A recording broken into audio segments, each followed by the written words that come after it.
possible.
Hello and welcome to meet number 4 of the Track and Field Live series.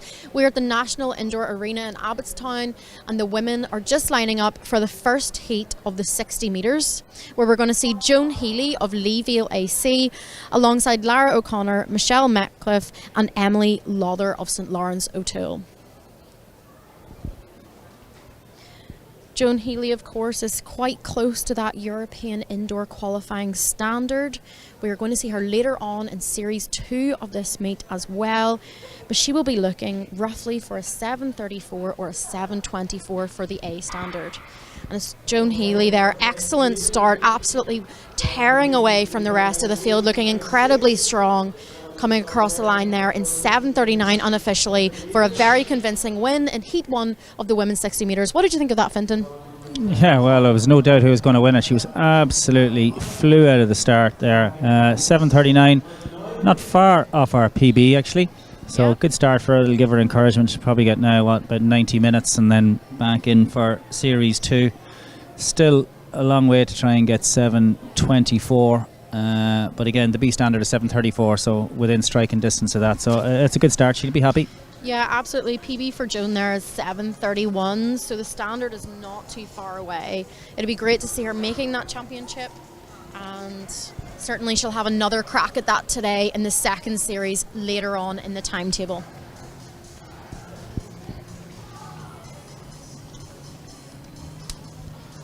So again, an action-packed evening. So hopefully we will get through the races as quick as possible, keep us as entertained as possible. The starters trying to get through as many races as possible, keep it on time as much as we can. We've got some great races both in the juveniles, but then when we get to the senior programme we have a really good lineup in both the men's and women's sprints and middle distance. Yeah, absolutely. Very exciting race coming up in the men's 1500, where we're going to see quite a few of our junior and under 23 athletes going at it again today. Just their the national under 20 and under 23 championships just passed this weekend, so maybe a little bit of tired legs, but certainly another opportunity for them to run fast. I tired legs, 9 hours of commentary. Tired voices for you. So I did enjoy my couple of drinks when I got home. So it looks like in the second heat of the women's 60 metres, we just have an empty lane in lane number 4, but all the other athletes listed are present. So you've got Ella Curtin from Brothers Pierce AC, Avril Dillon of DSD, Anna Taylor of Crookstown Millview, Dara Carr of LSA and Moira Groom of Trim AC.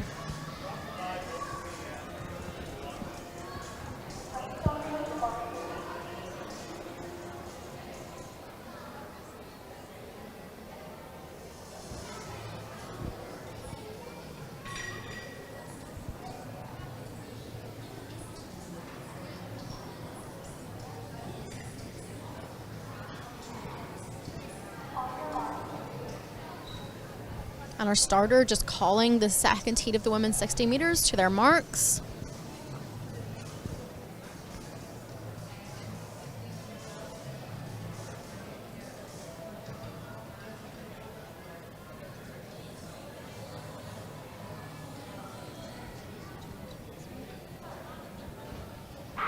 So it looked like a blistering start, and it seems to have been a call back there by Anna Taylor from Crookstown Millview. So we'll have a look at that now. So we'll look here, we'll see Anna was first away.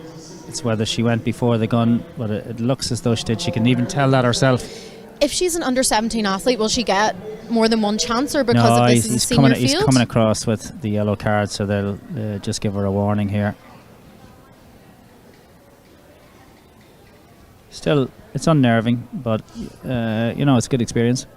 Absolutely, and as we say, they have a second opportunity later on, so even if she's a little bit shaken by that, she hopefully will have another opportunity to run fast later on tonight.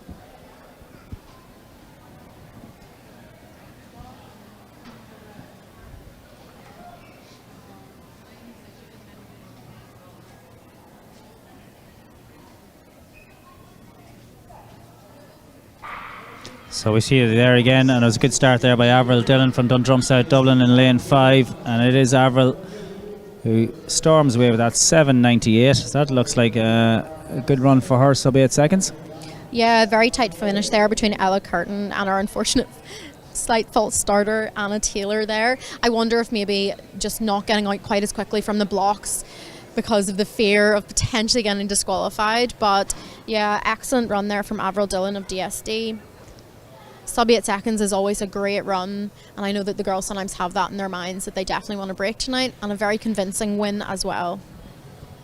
Yeah, so she actually just cruised across the line there, so would expect that she'll go faster in the next race.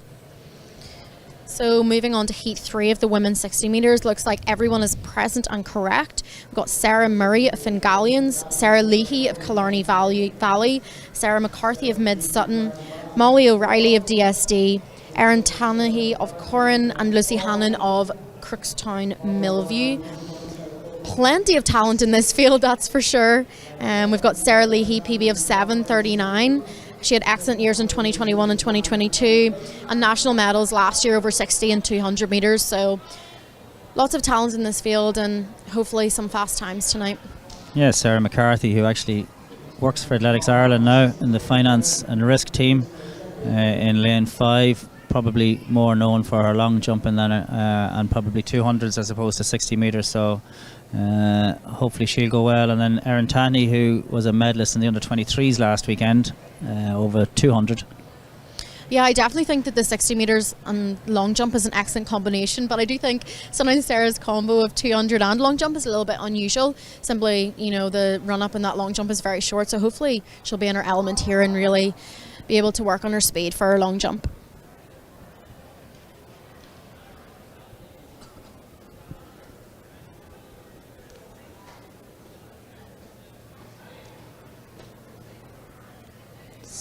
I wonder if Sarah Leahy wasn't in the first heat against Joan Healy, PB of 7:39, national senior champion indoors as well from last year. So we'd expect her in lane 4 now to take this out. So here they go on Sarah. Yeah, I think Sarah's going to take that. And then it's going to be very close. Looks like inside her, Sarah Murray from Fingalians, and then Sarah McCarthy from Mid Sutton. Yeah, battle of the Sarahs there. We had Sarah Murray of Fingalians really putting it to Sarah Leahy in the first kind of 30 metres of that race. Excellent battle between those two, with Sarah McCarthy of Mid Sutton just coming through. So yeah, 3 Sarahs, first, second and third. Makes it very confusing for us commentators, but I think we got there. Yeah, we got there in the end. So 7:46. So another good opening race for Sarah Leahy from Killarney Valley. So we can see her here in the replay. She actually won by a good distance, and I'd say it was Sarah Murray in second place. And it was actually Molly O'Reilly of DSD just kind of breaking up our 3 Sarahs. So we can see it there. Sarah Leahy 7:45 rounded down from Killarney Valley, and Sarah Murray from Galleon 7:63, and Molly O'Reilly actually got up for third, you're right, from DSD in 7:67. Yeah, that is very close to Molly O'Reilly's PB there. She's run 7:66 from last year, and I'm sure she'll be looking to break that. Definitely close to it this year anyway. Be good now in the second races if they could get Sarah and Joan beside each other, maybe in the same race. Yeah, Joan is listed to run again in Heat 1 of the second series, so it'll be interesting to see if she decides to mix it with the other girls in that second series later on tonight.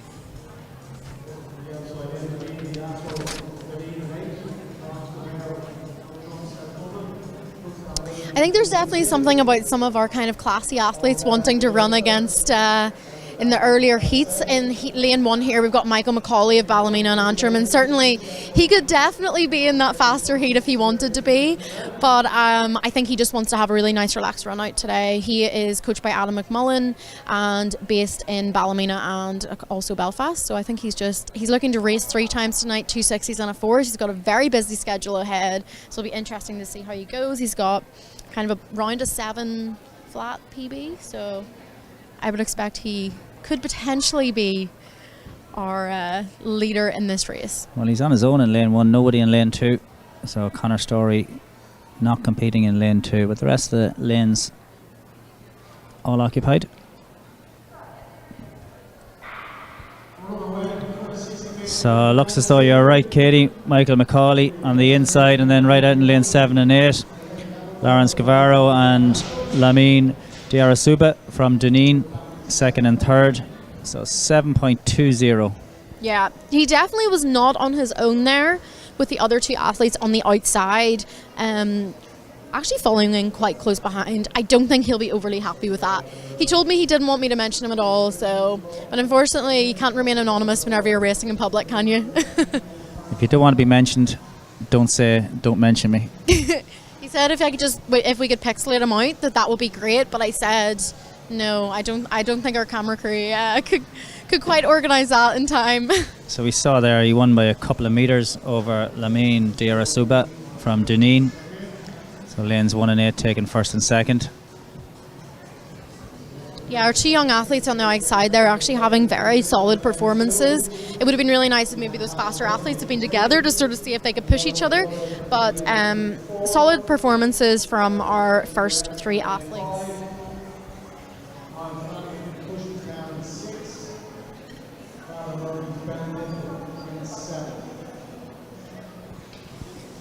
So we've three races in this first series, the men's 60 metres. So second one coming up. Looks as though we have 6 athletes in that, 5 athletes. 6 athletes, yeah. And then a pretty hot final heat with 4 or 5 athletes in the 680, 690. So looking forward to some good races coming up.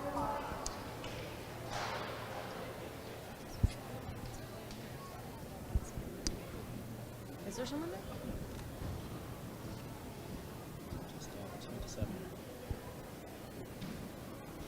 So we got Timlin, Murphy, Magiogebi, Webb, Flanagan, Little and O'Mara.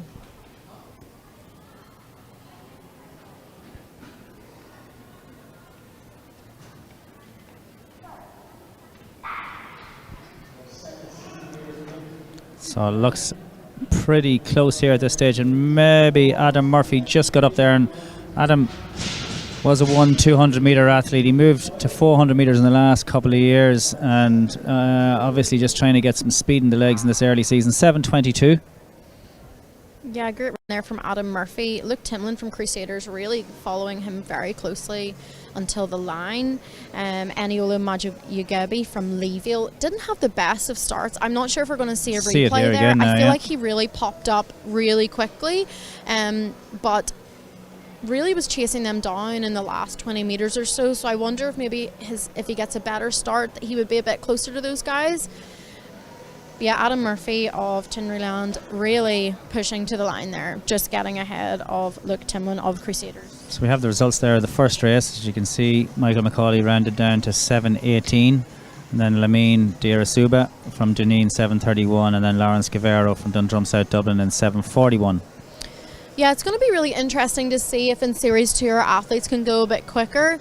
From speaking to the sprinters, they really enjoy getting 2 opportunities to run fast, and sometimes the first one can be just trying to get the nerves out of your system, trying to get a decent start in to ensure that for the next round they feel good.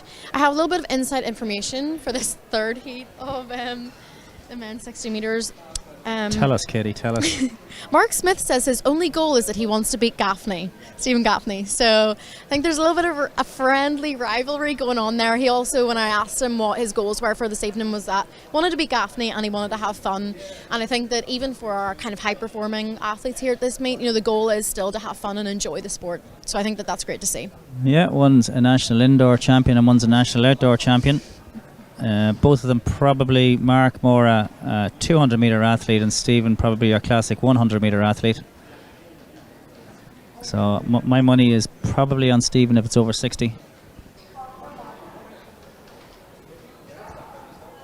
Got a few empty lanes there around Stephen Gaffney, so it'll be interesting to see if kind of without that pressure that he'll be feeling absolutely fine. Also some notable athletes in there. We've got Adam Hughes. He's a 400 metre runner but has run around that 7 flat kind of region. We've also got the Ogbeni brothers kind of in lanes 1 and 8 as well.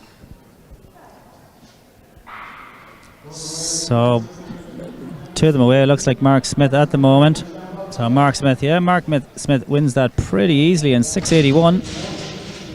Yeah, comfortable win there for Mark Smith over Stephen Gaffney. So he's achieved his goal of the evening. I'm sure Stephen probably would have liked to have been a little bit closer to him there, but definitely looks like they're having fun anyway. Yeah, so he's there in the DCU singlet, and when he's not racing, he's normally taking photographs of the DCU athletes. So you see a lot of his pictures up on social media under DCU, but you can see here in the replay, it was absolutely in no doubt from about 20-30 metres, and he's absolutely storming away from Stephen there in the last 20-30 metres. Someone also pulling up there, that would have been Connor Wilson from Clonlive Harriers, maybe a potential little hamstring pull there, so hopefully he is okay, currently sitting just on the side of the track.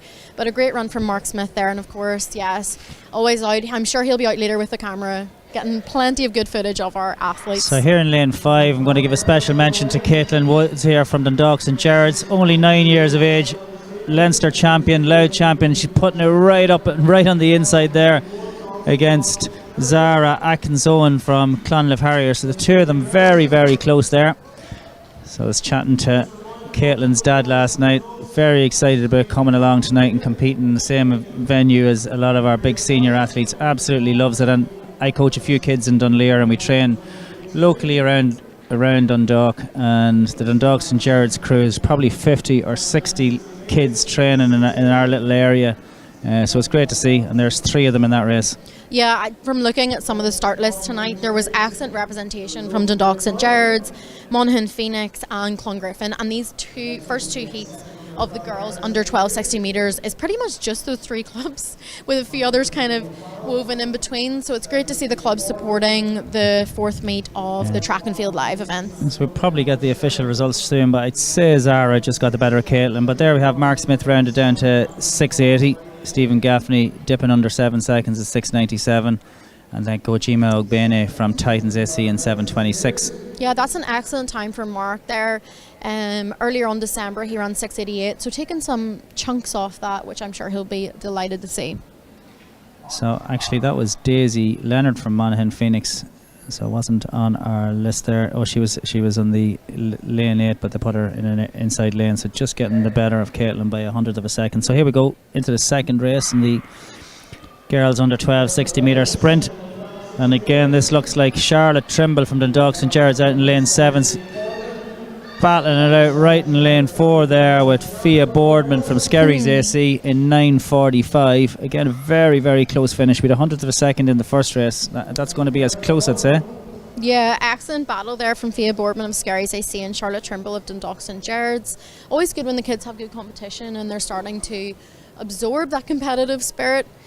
But it was actually Fia Boardman of Skerries AC that maybe had the slightly better start over Charlotte Trimble, but it was Charlotte that really came through in the last 20 metres of that race. So we can see it here now. We have Fia just dipping, really good dip by Charlotte there, but I think Fia got it. Fia didn't stop until she got right onto the outside lanes. Yeah, sometimes when the wee kids are learning to dip, they actually slow themselves down a little bit, and unfortunately that's what I think happened to Charlotte there. But Charlotte, keep working on that, throwing yourself forward at the finish, and I am sure it will get better. So we saw there in the first race, Daisy Leonard from Monaghan Phoenix indeed did get it in 9:25, and then the 3 Dundalk St Gerard's girls, Caitlin Woods, Kelly Fisher and Amy Quinn in 2nd, 3rd and 4th. Well done, girls. So just one heat of the under 12 boys 60 metres, and it is stacked, all full lanes here. We've got Green, McMahon, Ennis, Smith, Curran, McCourt, Masterson and Cheshire. So some of them deciding to go down on the crouch start, a couple of them without the blocks in the crouch start, and some of them standing up as you don't have to in the under 12s, which is good. So away we go. Calvin McCourt from Dundalk St Gerard's out in lane 6 having an absolute flyer, as in right in lane 1 is Daniel Green from Goran, and I think Calvin got that one. Big dip from him at the end. Yeah, excellent dip there from Calvin, showing us how it's done, making sure that we're not losing speed through the line. But an excellent battle there from Daniel Green of Goran and Calvin McCourt of Dundalk St Gerard's. It also looked like potentially Evan Cheshire of Dundalk St Gerard's coming through at the end to take 3rd as well. We'll see the replay just to check that I'm right. Yeah, so I think Calvin, and when you see how happy he is with himself as he makes his way up to jump against that soft thing to stop them. He knows he's won it. He dips very early to the line, looks over, and then... Did they run into the... Yeah. Sometimes the kids have to speed up to actually make the kind of like foam padding at the bottom, but that's the fun bit, so why not? Exactly, yeah. So actually Charlotte Trimble from Dundalk St Jarlath's did get the better of Fia Boardman, so it just shows when we're not exactly on the line, we do get it wrong. So yeah, Dundalk we're St kind Jarlath's of like that at one. an angle here, so trying our best to tell, but don't take our results as golden until it comes up officially.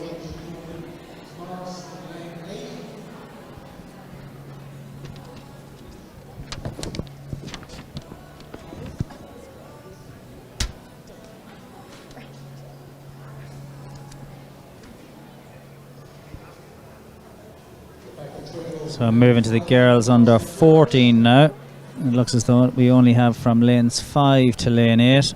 So Rebecca Trimble from Dundalk St Jarlath's, Zara Carberry from Clane AC, Niamh O'Shea from Crookstown Millview, and Shifra McWhirish from Dundrum South Dublin.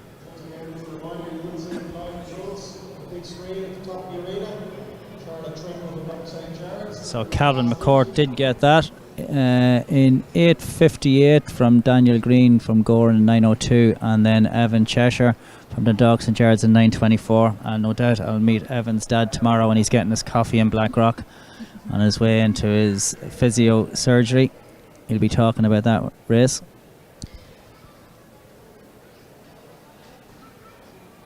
Yeah, so up on your screens right now is just an advertisement for the Irish Runner Athletics Ireland Race Series for 2023. Make sure you get registered online for that event to ensure that you can get there.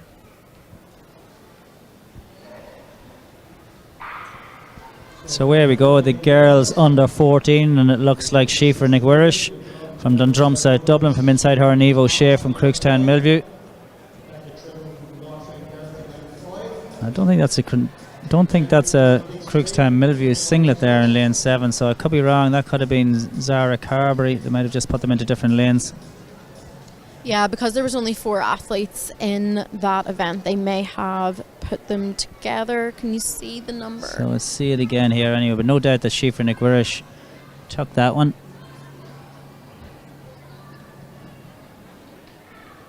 And actually it was Amy Masterson from St Bridget's in second place, from Rebecca Trimble, Dundalk St Jarlath's third, and then Zara Carberry from Clane AC 4. So there we have the results of that boys under 12 race from a couple of minutes ago, where Calvin McCourt took it in 8:98, as we said.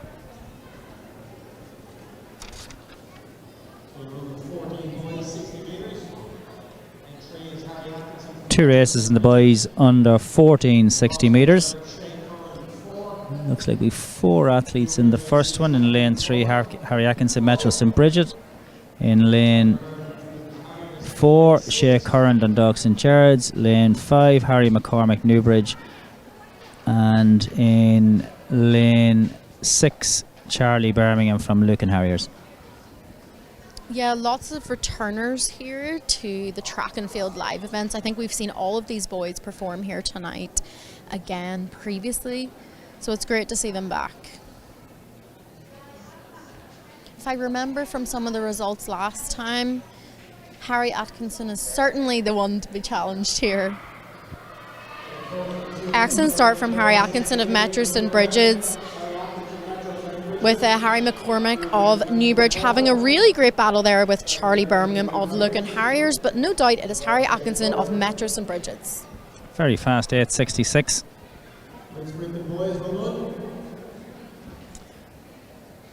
Just looking at Lucan Harriers there, and I don't know whether you saw the under-20s junior 800 women's last weekend, but Saoirse Fitzgerald only under 17. Brilliant in winning it, so she really is a talent, the Lucan Harriers athlete. Yeah, I think she's down to race tonight. Obviously, as we said, any of our athletes that were competing at the under-20s and under-23 championships could be a little tired, so it'll be great to see if we can see her racing here again tonight. But yeah, some excellent talent coming through for Lucan Harriers. So there we've Shifra McWhirish from Dundrum South Dublin did take that girls under 14 60 metre sprint in 8:84. It says Nia Sample from ASAC in second, but I don't think that's correct. And then Harry Atkinson, as you said, Katie, he was your favourite, and true to form, he won in 8:65 from Charlie Birmingham, Lucan Harriers in 8:86, and then Henry McCormick Newbridge in 8:88. We've seen Harry here loads of times. I'm pretty certain he's won all the previous races that he's run here before, so You've done very your consistent. homework.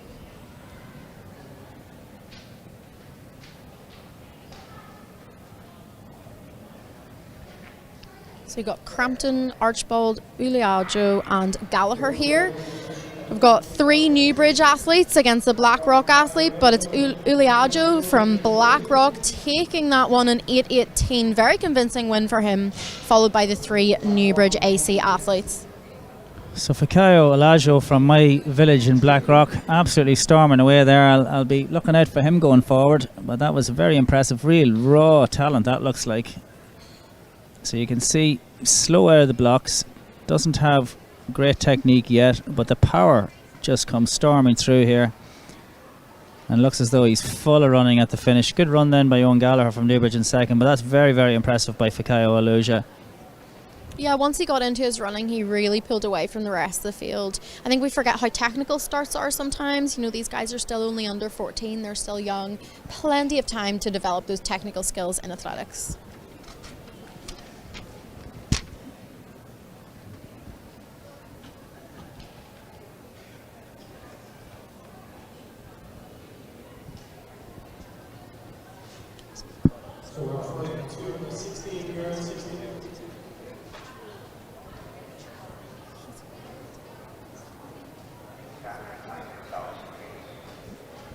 Four athletes now in this girls under 16 60 metres in lane 2. Again, I think they're a little bit mixed up. That looks like a Selbridge singlet maybe in lane 2, which is not down in our list, so we'll try and get you the proper athletes as they come through. Yeah, so Mia Brett there is in lane 3 or 4, I think, for Metros and Bridges. I think we've had a little bit of moving around of lanes. She's been a return competitor for the live events, and she's had an excellent start here, just having a really good battle with the athlete in lane 2, followed by... So Jenny Haw then, and I think it was... we're not sure who that was in lane 3. 351?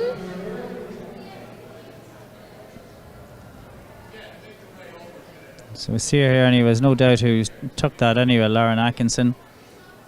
And then it looks like our Selbridge athlete in second place, followed by Sheena Aidan Myers from St Patrick's, and then Jenny Haw from Blackrock AC in Louth. Maybe a late entry or just a changing round there, but I'm so glad she was there to ensure that like Mia had an excellent race. It was good that those two really pushed each other on. So there we have Fikayo Elajo from Blackrock AC, 8:17 for an under 14. That's very, very good running. Owen Gallagher leading the Newbridge trio home back in second place in 8:62.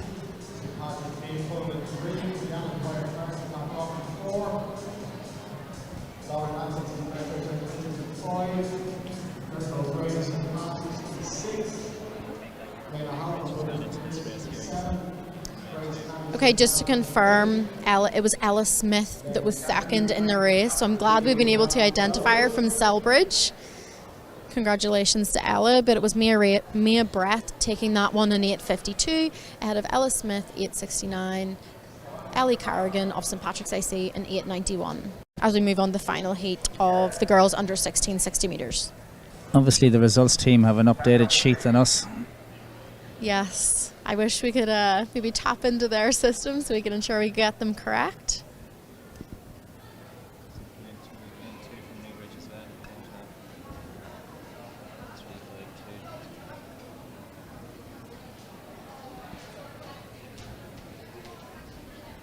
So it looks like Ava Brennan from Newbridge from the on our list in the first heat is in lane 1 now in the second heat, and then we have a new Selbridge athlete in lane 2. And we have Mia Collins, St Patrick's in 3, Brianna Dwyer Carthy, Blackrock AC in 4, Lauren Atkinson, Metro St Bridges 5, Eric O'Grady, St Patrick's 6, Leila Halpin, Brothers Pierce 7, and Grace Canning, St Patrick's in 8.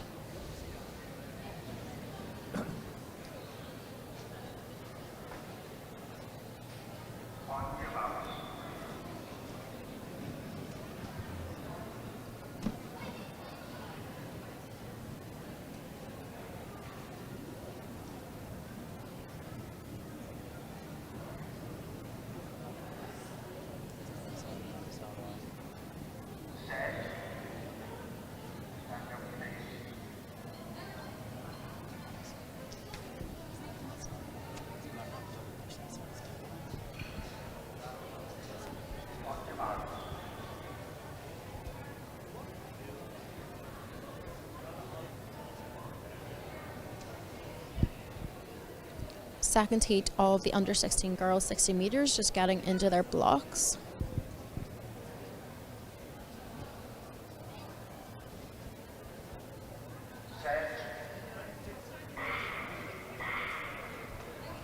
So a little bit slow the first time to get into the blocks, and then second time a little bit quick to get out of them for Brianna Dwyer-Carthy. But yeah, we've definitely this heat has been a little bit unsettled. We've had a few changes at the start. We've had the starters recalling them a few times, so hopefully this time we can get them going, and hopefully they haven't been too put off. So here comes Joe with his yellow card. We're not going to disqualify any kids today. No, hopefully I don't think so. I don't think so. Oh.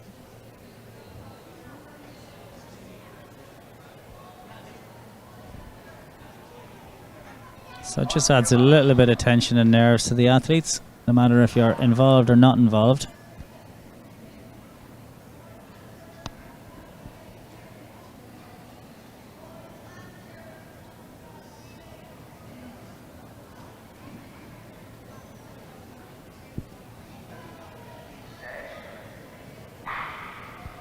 So away, second time Vaskin, as I expected. Leila Halpin from Brothers Pierce coming away with this one, and then into second place then came Brianna Dwyer-Carthy from Blackrock AC, 8.19.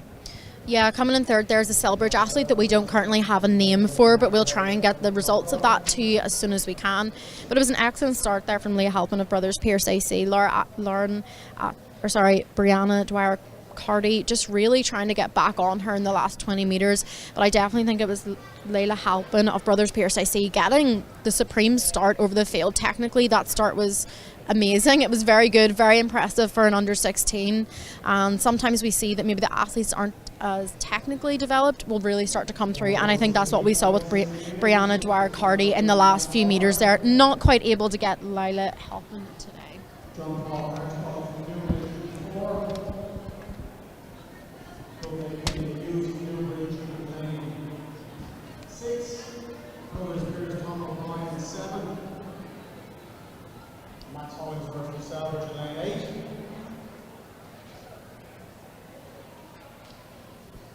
We move to the under 16 boys 60 metres.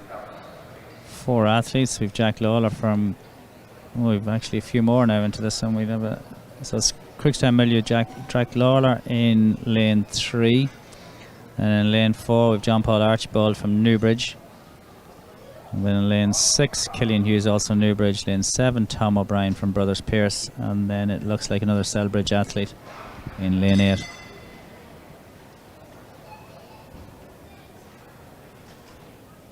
So Leila Halpin did take that one in 8.17 from a very fast finish, in Brianna Dwyer-Carthy in 8.25.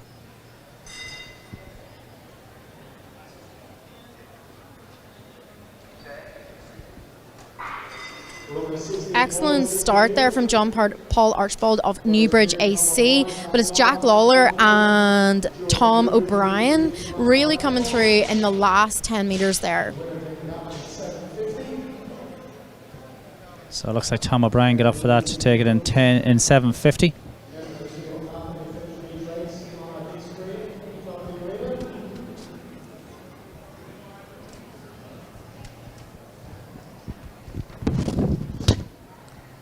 So we can see the replay here. It took Tom O'Brien a while to make his way through the field. It was a great start on lane 3 there by Jack Lawler.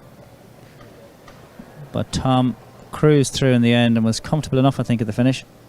Yeah, pretty even race there between those two guys. Maybe Jack Lawler just getting the better of Tom O'Brien in the first 10 metres or so, but it was Tom O'Brien from Brothers Pierce AC in 7:49. So now we have the chaos that is the relays coming up. So always good fun. Yeah, really good experience for our juveniles to get some more relay practice. Always a bit of drama. We always have some people finishing at the mile start mark. I feel like that line is there to confuse our children, but what an excellent learning experience for them. A little bit of chaos, but nothing that our officials can't cope with. Just on your screens now is the upcoming track and field live events. We are going to Athlone on the 1st of February. We're also going to Nina Olympic, to the indoor track there, which was one of our first indoor tracks in Ireland. I remember it well. Our first, yeah. And then there will be further editions of the track and field live meets on the 8th of February back here in Dublin, 24th back in Dublin as well, and then finally in Nina again on the 11th of March. Thanks very much to our meet director, David Matthews. He put so much effort into organising these meets. He'll always be buzzing around somewhere, currently in the finish zone control room, on the walkie-talkie and giving orders. But Dave certainly puts a lot of effort into these meets, and we're grateful for him for creating opportunities for all of our athletes in Ireland. Yeah, you get 500 athletes on a space of about 3 hours through the races, and some of them get a couple of races. So it's a real, as you can see from the juvenile sprints there, it's very well organised. They literally have the athletes ready to go, and that's what you want. Action, action, action. So as you can see over just past the shot put cage there, they are getting themselves organised for their relays. We have 8 teams, of 2 from Clongriffin, 2 from Mid Sutton, 2 from Newbridge, and 1 from Monaghan Phoenix. So actually 7 teams.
That pole stayed on.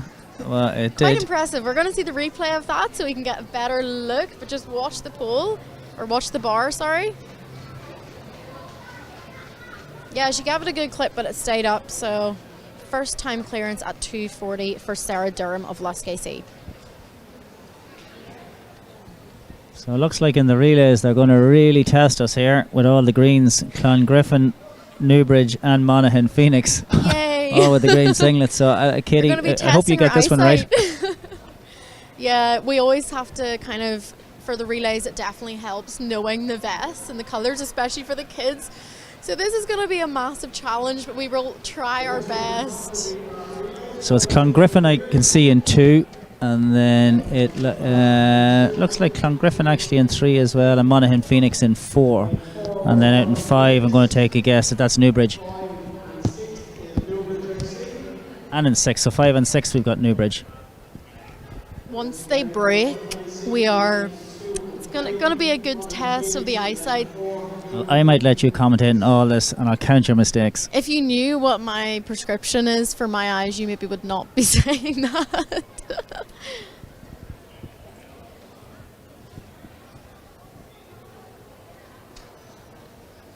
Anyway, always good fun in these under 12s. We keep shouting at the kids to break on the second bend, or on the first bend on the second leg. Well, it's amazing how many kids just stay outside and run longer than they have to run, but that's all part of the fun of it. I think it's, the reason they don't want to break is because it's the anxiety of being told, you have to run in your lane, and then being told then that you have to break. It maybe is a bit confusing, and they don't want to get their team disqualified, but I'm not sure too many teams are disqualified from these events, to be honest. We certainly have our fair share of falls and baton drops. Always expect a little bit of drama, but hopefully everyone gets around safely tonight.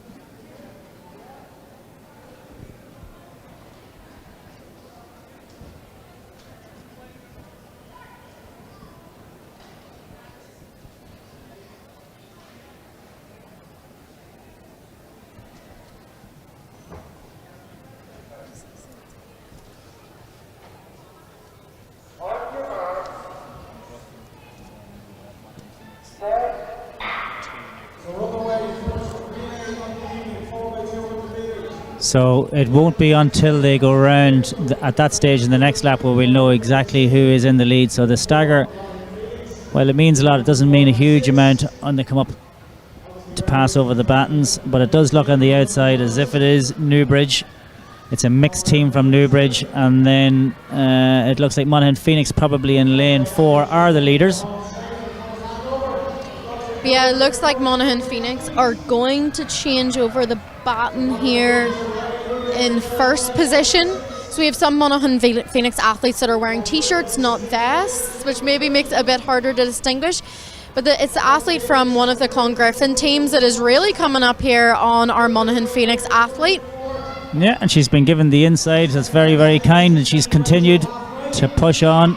So very, very good leg by the Clongriffin athlete. So we can see we're just coming up to a minute here now. Looks over our right shoulder. Yeah, great run from our athlete in Clongriffin. A little bit of confusion there as to who we're passing to and our teammates. But it is still this Clongriffin team. See, just she's still move running into the lane inside, 2, yeah. little one. So the gap hasn't really closed, but it's beginning to. Oh my goodness! It's beginning to get pretty tight here now. I think that's one of the Monaghan Phoenix teams that is really starting to move up on our Clongriffin team that had a little bit of a gap going into that leg. So it'll be great to see if they can close this gap. But it is still our team from Clongriffin, followed by Monaghan Phoenix and Newbridge. Excellent changeover by Monaghan Phoenix. And it's the Newbridge team just coming into the lead there now, I think. This is going to be so close here now. So it's Monaghan Phoenix coming right back up onto Newbridge's shoulder again. Yeah, as we saw from the last lap there, really our Monaghan Phoenix athletes are really going for it in the first 100 metres, but can she hold on for the win here? But yes, it looks like our number 3 team from Monaghan Phoenix taking the win from Newbridge. Another Monaghan Phoenix team, the mixed Newbridge team, and Clongriffin, I think, then, yeah. So 2:16:36. So yeah, lots of changing of who was the leader, and with all that green, it did make it quite difficult. But I think we managed to get the results correct there. Or did we? So we just see coming into the finish here, Newbridge. Just couldn't hold on there. It was Monaghan Phoenix taking that win. So a lot of relay teams entered now in the under 14s. This is under 14s.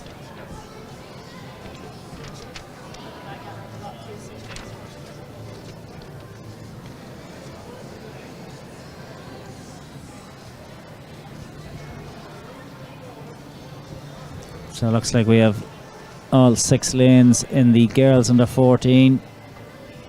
4 teams I think then we'll have in the boys under 14.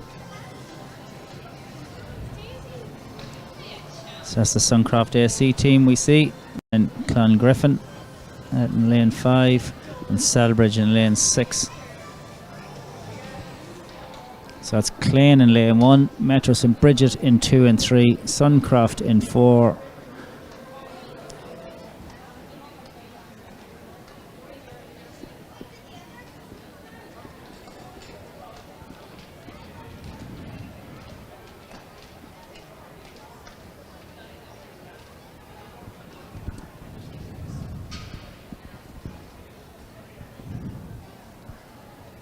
This one should be slightly easier. All different coloured vests this time. Just 2 Metro St Bridget's teams.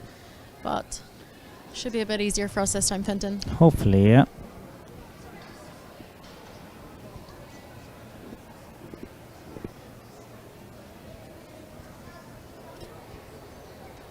Next up on 4 by 2, Clane AC in lane 1, Metro St Bridget's in lane 2 and 3, Suncroft in lane 4, in lane 5 will be Clongriffin, and in lane number 6 will be Big Sutton AC.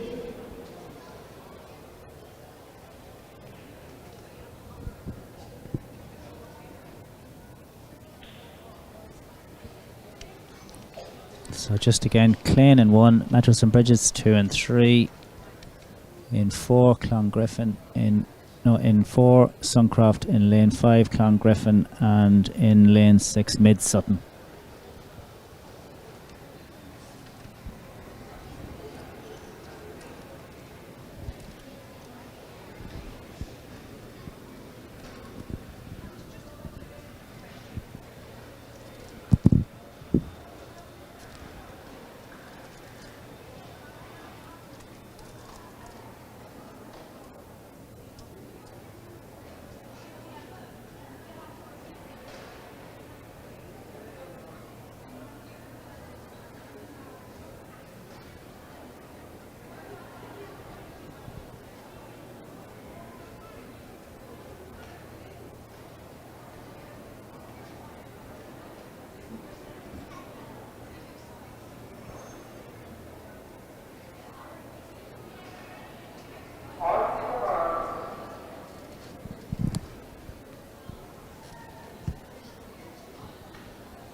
Very tight here between our teams in the first 50 metres, but it looks like Metro St Bridget's that are in lane 3 are definitely pushing away from the rest of the field, with potentially the Clongriffin team and Suncroft also kind of in the lead, potentially our top 3 there. That's a super first leg in about 28 seconds, I'd say. Super run there by the Metro St Bridget's team. Ooh, I think they dropped the baton there actually. So actually now they're neck and neck after a big lead, the 2 Metro St Bridget's teams side by side. And then we have Suncroft and Clongriffin. I think they actually exchanged the baton safely. It was maybe after the baton was dropped, so sometimes that can mean it maybe caught on a hip or a pocket. But it is that original Metro St Bridget's team that were in the lead that have regained their position and handing over in first. Hopefully no injuries. So 102 at the halfway mark. So it's still the battle of the 2 girls teams from Metro St Bridget, 5 or 6 metres between the 2 of them, and then Clongriffin in 3rd trying to close down on them. And then a very good leg by Mid Sutton here. They're just going to come into view in 5th place very shortly. They're closing the gap on 4th, and Suncroft But it's going to be Metro St. Bridget 1-2 by the looks of things as they change over into the final leg. Yeah, it's still Metro St. Bridget's in the lead. A safe changeover this time should hopefully mean that they're going to extend their lead. But notably, we've seen Mid Sutton that we're kind of potentially lagging behind. Suncroft have actually overtaken them, and it looks like the athlete on this leg is really powering away, closing the gap on the team in front, which is Clongriffin. But it is still Metro St. Bridget's in the lead, and it looks like they're going to take this one.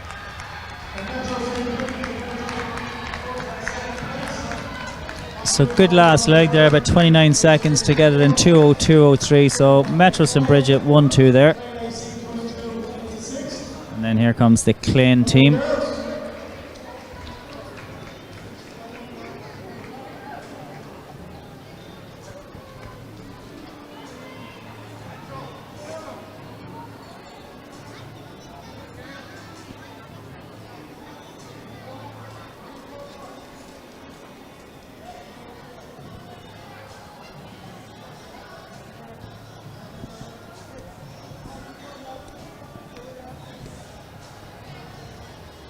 So as we saw there, Clongriffin came through for third from Mid Sutton 4.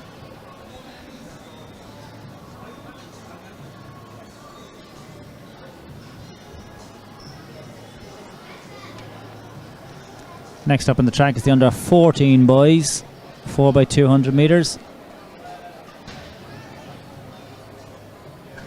It's going to be Lucan Harriers in 2, Clongriffin in 3, Lucan Harriers 4, Mid Sutton 5, and out in lane 6, Newbridge.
So the pole vault's at 260, and Keelan Nigvadigan from Lusk ASC has 2 more attempts at 260. So Start's team nearly ready for this under 14 boys 4x200 metres.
So there is Mark Kirk and Nick Griggs in the distance.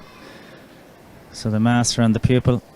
They've been chatting for ages and been having a very serious conversation, so I'm really curious to know what it is they're talking about. I think Nick sent him, are you really 60 today? Yeah, Dad's birthday today, so he really wouldn't want me to mention it, but you know.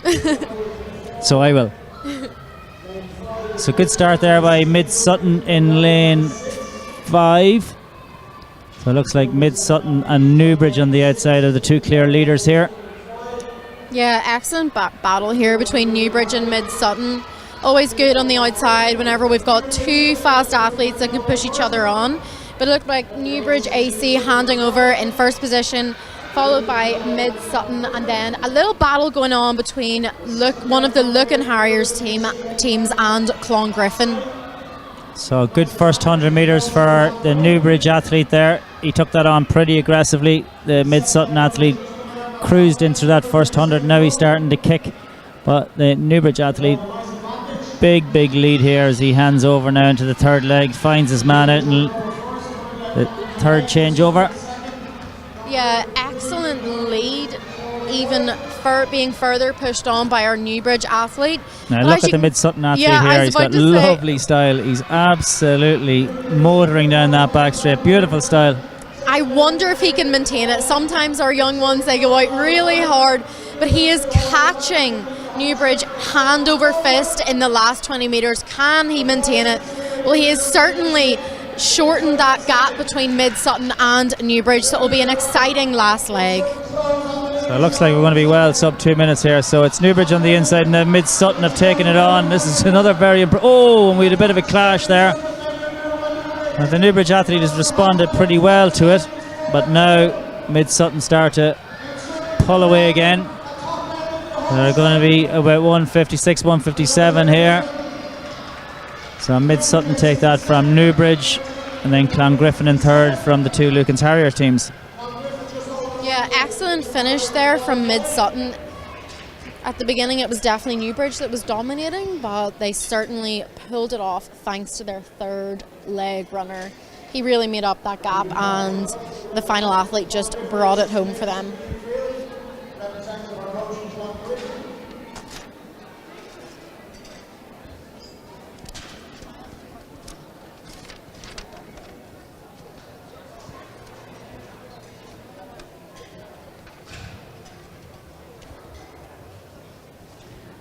Got 2 under 16 relay events left, and then we'll get underway then with our middle distance juvenile races with the under 12 600s.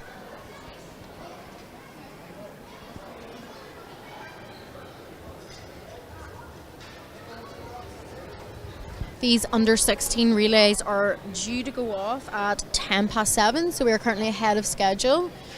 I just see Jeremy Lyons going past me down below with his checking his stopwatch, start-stop, so he very heavily involved in Clongriffin, and then obviously with a lot of our high performance athletes, mostly over 400 metres.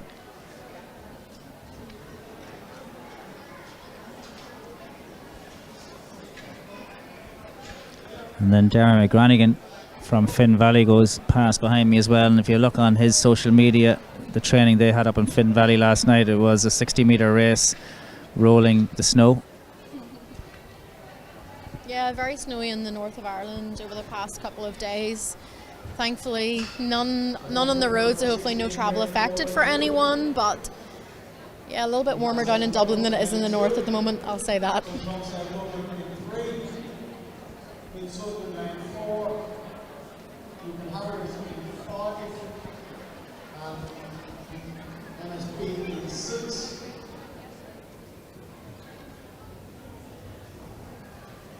So it looks like St. Coca's are in 2.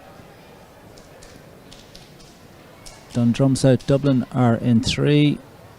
Mid Sutton in 4. Lucan Harriers 5. And Metro St. Bridget in 6.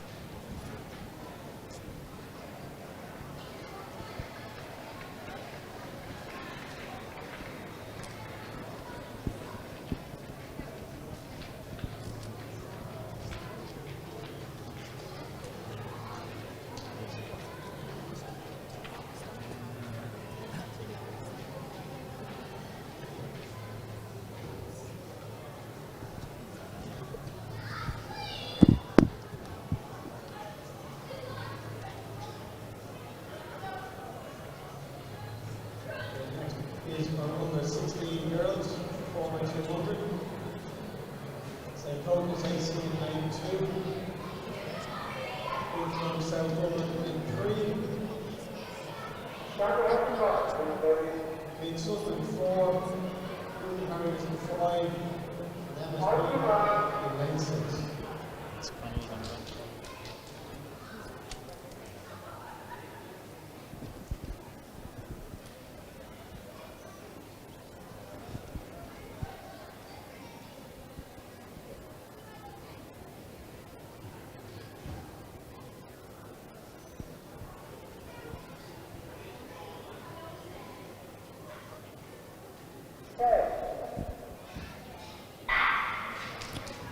Girls under 16, first race, 4x200 metres underway.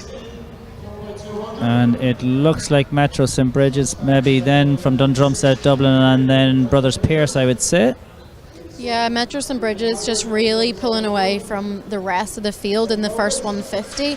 Excellent bend ran by our Metro St Bridget's athlete on that first leg. And she's going to be rewarded for it and handing over in first place, quickly followed by DSD and Mid Sutton AC. So a 26-point first leg there, which was pretty good, but now it's going to be, I'd say, Dundrumset, Dublin. If she can just show, she's gone up onto her shoulder and she sat there, and the Metro St Bridget's athlete has kicked on. Yeah, excellent tactics there from a Metro St Bridget's athlete, just moving in tactically to ensure that the DSD athlete cannot get through and actually kind of breaking her momentum a little. So it is still Metro St Bridget's and DSD leading the first heat of the under 16 women's 4x200 metres. So now DSD start to make that move again, just like in the last leg. But can she come past her this time? Again, MSB just holding that inside. She puts the head down, powers on. So it looks as though it's going to be MSB with a lead into the final changeover. Yeah, definitely a little bit of an advantage for our Metro St Bridget's athlete being on the inside there. When you're running indoors, you do not want to run wide on that bend. But it is still Metro St Bridget's. But our DSD athlete is absolutely storming up this back straight onto the shoulder of our Metro St Bridget's. Hopefully she has the sense to wait until the straight to try and get past her. Oh, and she's just been able to cut in, just holds that inside now. Across the line, 152.45. It's a really good competitive race there. So 152.45. St Cook is battling it out, but Mid Sutton just getting in ahead of them, and then Lucan Harriers.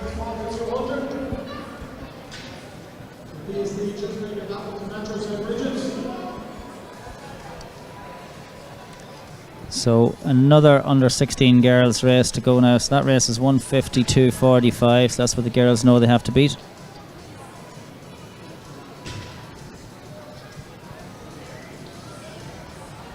And I think we are just seeing the first jump of the men's pole vault competition. So 320 there, the opening height. I think that was Kevin Byrne of DSD. Opening height for the men there today is 3 meters 20.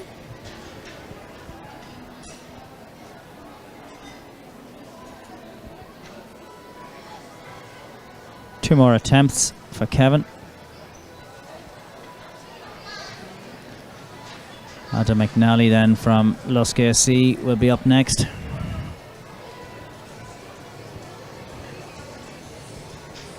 And then over in the high jump we have the bar at 145.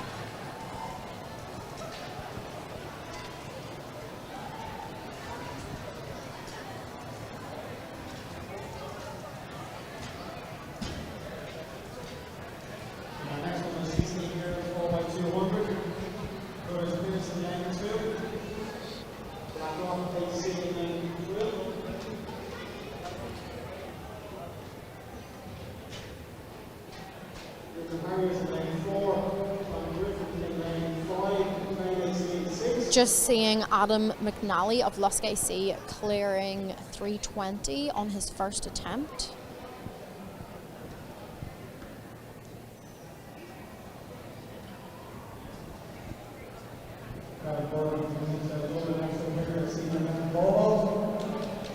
Just seeing Kevin Byrne on the pole vault runway for his second attempt at 320.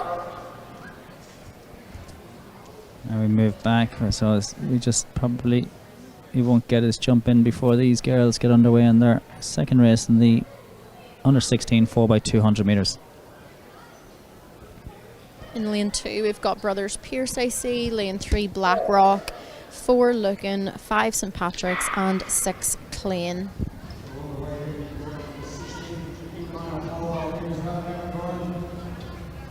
Looks like Blackrock AC is potentially going to be leading the first 100 metres of the second heat of the women's under 16 4x200 metres. But also our team on the outside, Clane AC, also looks to be going well along with St Patrick's. Handing over in first position there, it looks like Clane AC followed by St Patrick's and Blackrock. Blackrock moved themselves into second, Clane in the lead, St Patrick's third, Brothers Pierce 4, Lucan Harriers 5. But it looks as though Clane and Blackrock just beginning to pull clear here from the rest of the field. Yeah, and the Brothers Pierce team really coming up on the shoulder of St Patrick's as they come into this changeover. Really changing over neck and neck here, but it looks like Blackrock just got the better of Clane on that changeover and starting to develop a little bit of a lead. So 5 to 6 metre lead, and then Mid Sutton closing in on third place. But it's going to be Blackrock AC from Clane and then Mid Sutton battling it out then for that second place. And a very fast finish in Mid Sutton up into second. So this could be pretty good, because we looks as though we might have Leila Halpin from Brothers Pierce doing this final leg, and we saw her in the 60 metres earlier on. Yeah, it's looking like an exciting finish here, but I don't know if we're going to catch the athlete from Blackrock, but Brothers Pierce are certainly having a go. But I think our Blackrock team are even pulling away more in the last 50 metres of the second heat of the women's under 16 4x200 metres.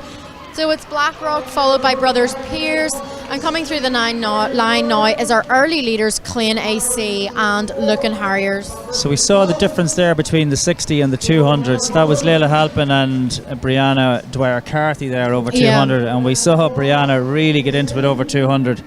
So she was only getting going in the 60 metres. That was very impressive 200 from her. Yeah, absolutely. I think we were noting that potentially her start was not quite as good as one of the other athletes, but that is absolutely okay. We're still working on those things, but over 200, she was pretty much unstoppable there.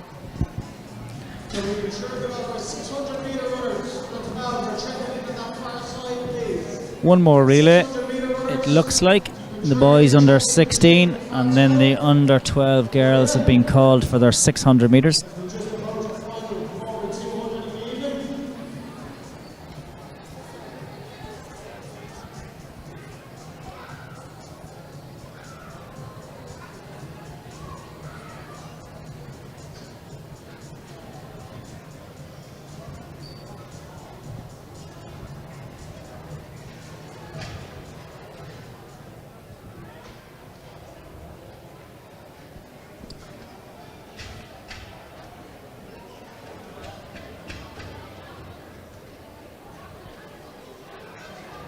Three teams in this boys under 16 4x200. In lane 4 Newbridge, in lane 5 Mid Sutton, and in lane 6 Dundrum South Dublin.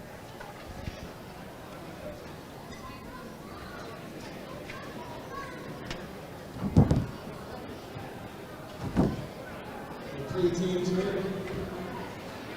It's 14, 15, 16, 4x200. In lane number 4 is Newbridge. Lane 5 is Mid Sutton.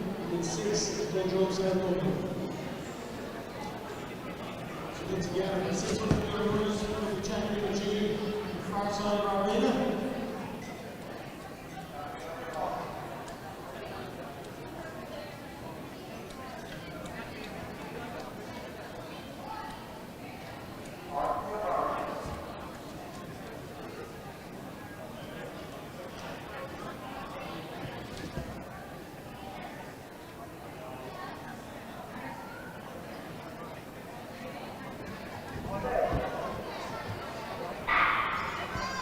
Final relay underway. Dundrum South Dublin out in lane 6. will definitely have a lead as they change over. So the Newbridge team looks like it's a mixed team. But it's Dundrum's out Dublin with a clear advantage over Mid Sutton and then Newbridge. Yeah, so it's still DSD with a very big lead, breaking as they come to 100 metres in the second leg of this final heat of the under 16 4x200 metres. Our DSD athletes really pulling away, but looks like Newbridge just trying to take over Mid Sutton there, and we've got a little bit of a battle on for second and third. 51 seconds at 400 for our leaders. We have about a 6-second lead over both Mid Sutton and Newbridge. Yeah, massive lead for DSD. This athlete is really powering away on this bend. He's even maybe stretching the lead even further as he's going to hand over to his fourth leg runner. Very safe change over there from DSD. So as DSD power down that back straight, down the home straight, still nothing between Mid Sutton and Newbridge, but our winning team.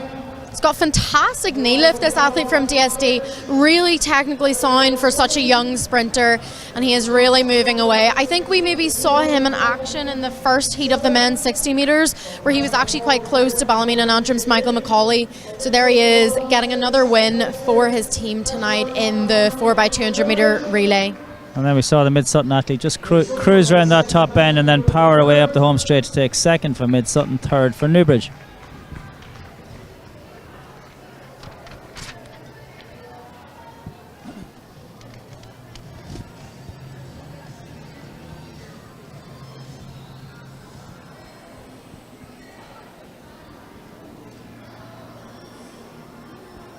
So we move to the middle distance now. We can see the athletes just there and the 60 metre, just off the 60 metres, getting ready to be called in.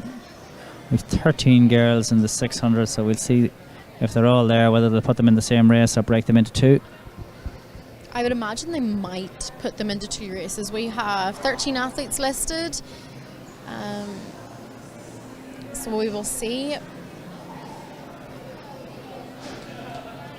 They're just getting them organised. Or are we going to have... No, they look like they're ready to go for a 600. I was worried we were having another relay there for a second. I think that's our relay's all done. But yes, we're just getting ready here for what looks like first heat of the under 12 girls 600. No, looks like we're just going to have one heat for the under 12 girls here. And I've got an interesting little matchup that we need to look out for. We saw in the second heat of the under 12 girls 60 metres, we saw Charlotte Trimble and Fia Boardman battling it out over 60 metres. We weren't sure who got it, but it looked like from the results officially that it was Charlotte Trimble of Dundalk St Gerard's got the win there. But who's going to win over 600? We'll have to see.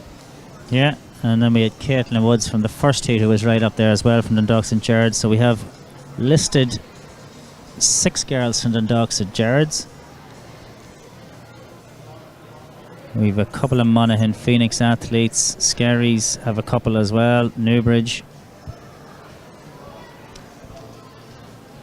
So very large field here. I think we're just going to have to watch out, and hopefully it is a clean start for them today. Of course, normally our senior athletes start in lanes, but when we have, you know, this number of athletes, we have to start them on the curve, which means that potentially the start can get a little bit messy.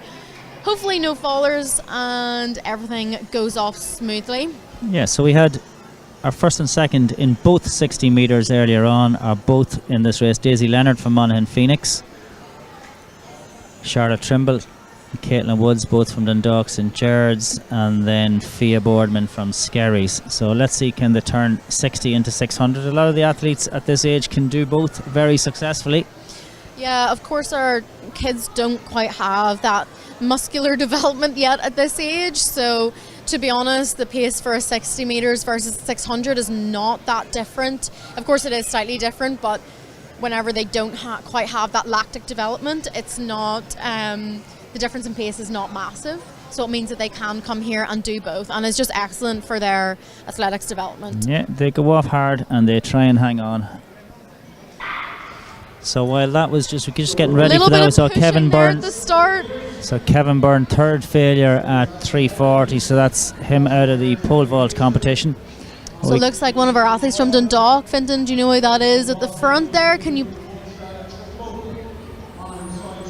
So they're all actually just beginning to bunch up again here now.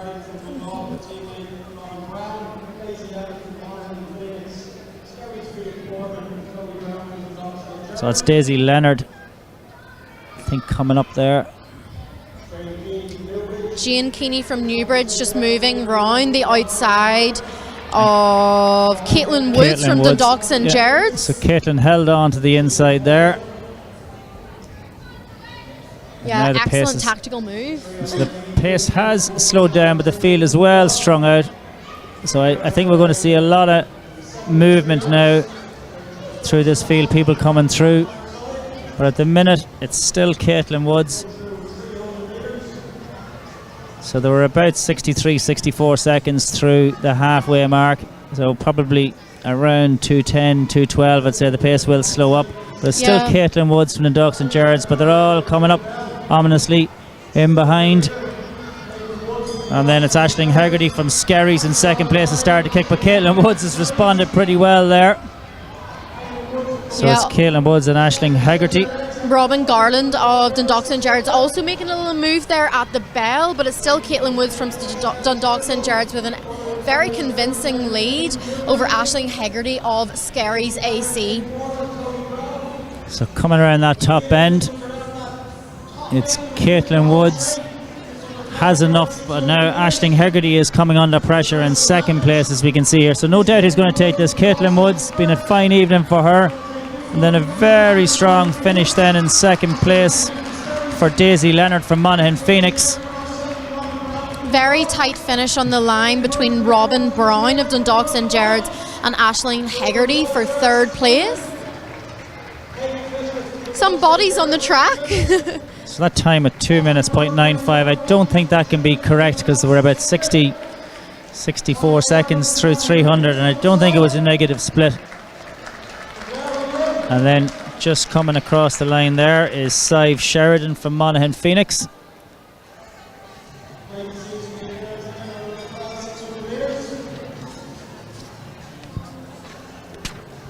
Over to the boys under 12 now, a bit of a smaller field here. So again, we saw Calvin McCourt win his heat in the 60 metres. He's lining up here 1:02. David Green also ran well in his 60 metres in second place. So he's back to give it a go over 600.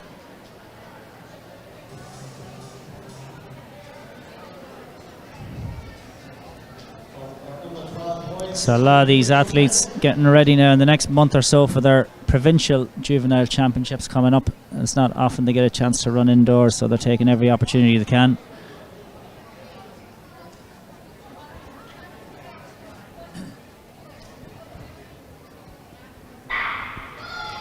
So boys under 12, 600 underway. Looks like this has gone off at a ferocious pace here. So through the first 100 metres in 15 seconds. Can't see them keeping that as a 1:30, 600. I can't see that being held, but you can see if strung out the field is already.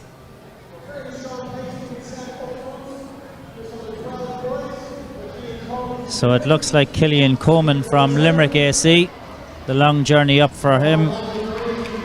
We've also got Ryan McMahon of Monaghan Phoenix up there with him as well. He went off really hard, and I think it was quite sensible of Ryan McMahon just to stay off that pace a little bit, because I'm sure they'll start to bunch together a little bit again as the pace slows. Yeah, so they're through halfway now in 53 seconds. So still pretty good pace. They could come home in 140 or under here, these guys.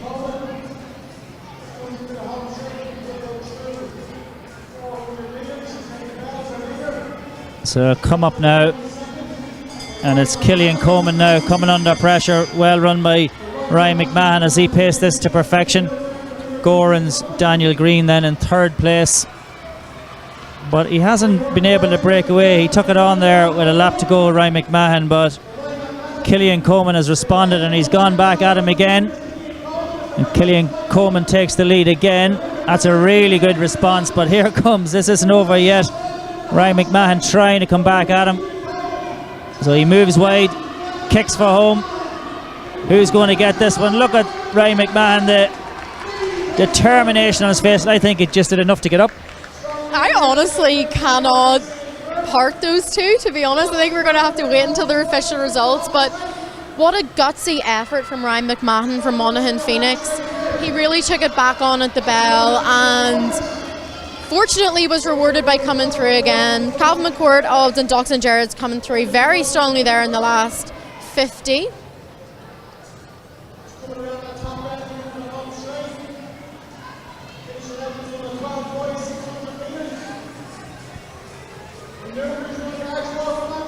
And now finishing, we've Donegal Archibald from Newbridge. Well done, Donegal. So here we have it, right? I think that Ryan McMahon got up to take this, but you can look, you can see the pain in his face there. He's really given it absolutely everything. The arms going everywhere here, giving it as much as he can get. And did he just get up? I think he did. I have to give it to Killian Coleman there. His running style in the last 50 metres of a 600 was absolutely fantastic. He really just kept focused and maintained his form. He may not have been rewarded today, but certainly he did it in style. 146, not bad.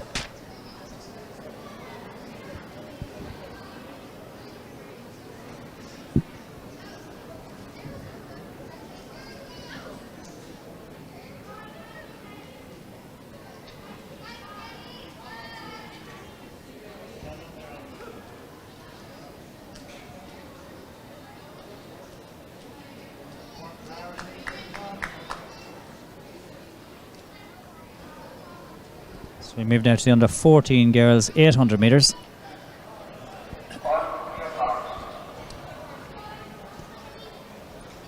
So girls move from under 13 600 to under 14 800, so it's a big step up for them.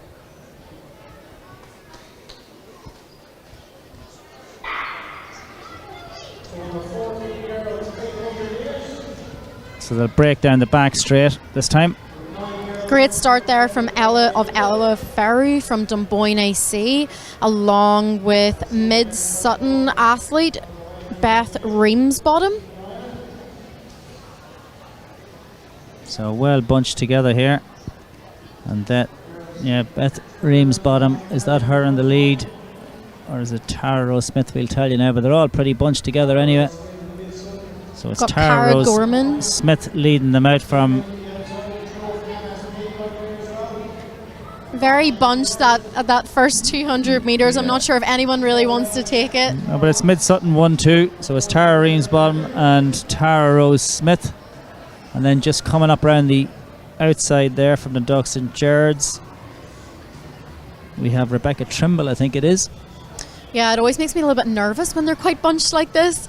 Always makes it a little bit more likely that we might have a faller. Some of the girls are sort of running quite wide as well. But our leader remains the same. It is Beth Reamsbottom from Mid-Sutton. And we'll have to wait and to see if she has paced this well. But I would suspect that some of these girls are just waiting to sit and kick a little bit. But it's good to see tactical race at this age. So it's Kaylee Butler from Taman then just on the outside in the yellow. But 8 or 9 athletes here right in contention. So it's anyone's at this stage. So coming up to 500 metres. And it's still Tara Rose Smith from Mid-Sutton leads them out. But there's only about 5 or 6 metres between her and the back of that group, Rebecca Trimble. So they'll come up now, they'll get the bell this time. I think Tara Rose Smith is just starting to increase the pace a little bit. But as the athlete 162, Cara Gorman of Metro St Bridget's, that really made a kick for the bell. As I said, I felt like we just had someone that was waiting in there to kick in that last 200, and she is really pulling away from Tara Rose-Smith of Mid-Sutton AC. Yeah, and then Ella Ferru in third place from Dunboyne. But Cara Gorman, very, very clever run. She was happy to coast along and then took them by surprise, I think, with 200 metres to go, and then it was just too much then for Tara Rose-Smith to respond. She comes home in second place from Ella Ferru in third, and then Ella O'Dwyer Clongriffin in fourth. Yeah, excellent run there from Cara Gorman of Metro St Bridget's. Tactically played it very well. We had quite a slow first 600 metres, and she really just went for it in that last 200. So now fast finishing into the home straight then for Chloe Cheshire from Dundalk St Jarlath's.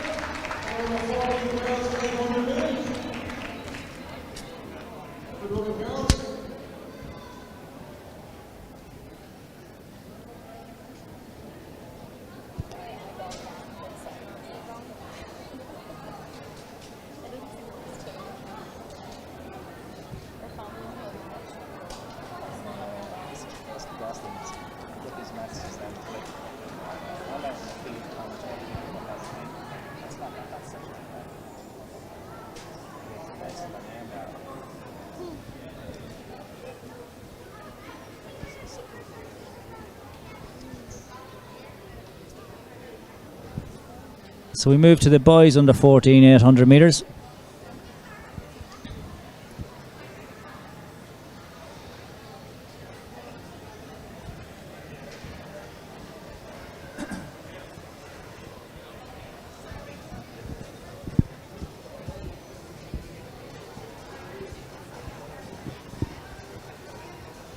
Next up will be number 14 boys 800 metres.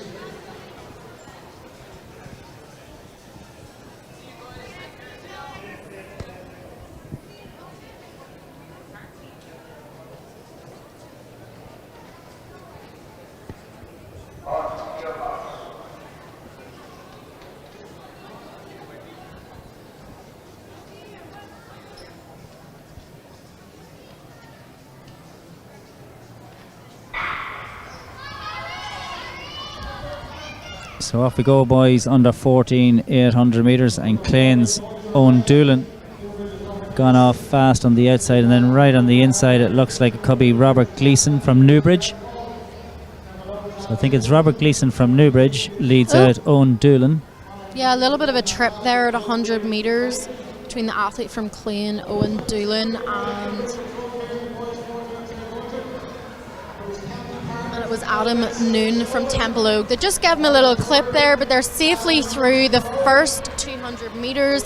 Got our first three athletes, followed by Killian Galvin from Mullingar Harriers. So now we just have Adam Noon making his way into second place. Clane's Owen Doolan just comes up onto his shoulder as well, but it's still Robert Gleeson from Newbridge leads them out. And now it looks as though Clane's Owen Doolan's going to take it on as they come up to the halfway mark now. I think he was not willing to take it on, just wanting to take slightly closer order as we reach the halfway stage in roughly 71-72. But Adam Noon, he's the smallest of the three there, but he looks very, very comfortable as well, and it looks as though he's going to potentially take it on. Everyone wants to be in second place at the moment, it looks like, except for our leader, Robert Gleeson. Second place is the perfect place to be. It means you can pounce. We have seen quite a few athletes making their move at the bell, so it'll be interesting to see if he does the same here today, the athlete from Temple Oak, Adam Noon. So Robert Gleeson has led it out from the start, and now they're coming up to the bell, and we saw the kick in the last race. Is it going to happen? Nobody yet. The two of them go through together in 150. So it's Adam Noon from Temple Oak now, just tucked in again behind Robert Gleeson from Newbridge.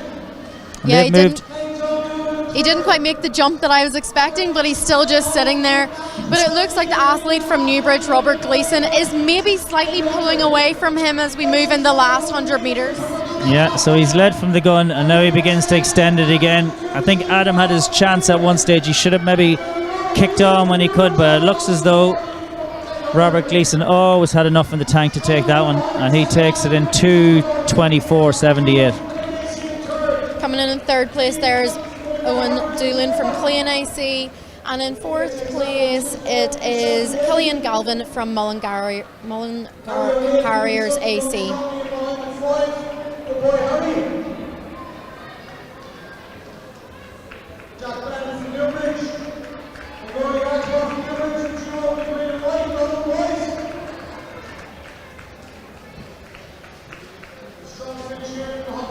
And then Ben McMahon finishes strongly from Monaghan Phoenix.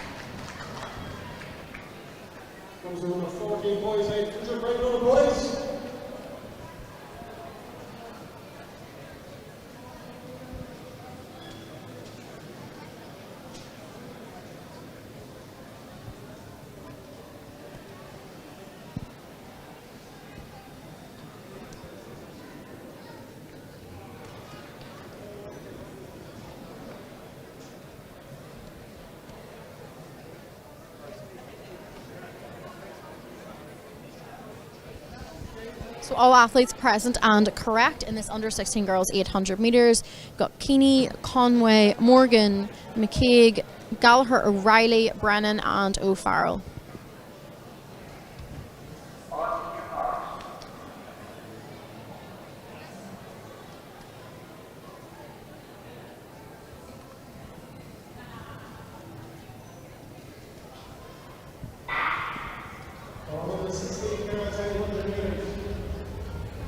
Very even at the start here, but it might be Ellen Morgan of Clonliffe Harriers that is just in the lead at the break. Also seeing Marianne O'Farrell of Clongriffin right on her shoulder there, battling for the front in the first 150 metres. They've actually got a little bit of a gap on the field here, Finton. Good pace being set here.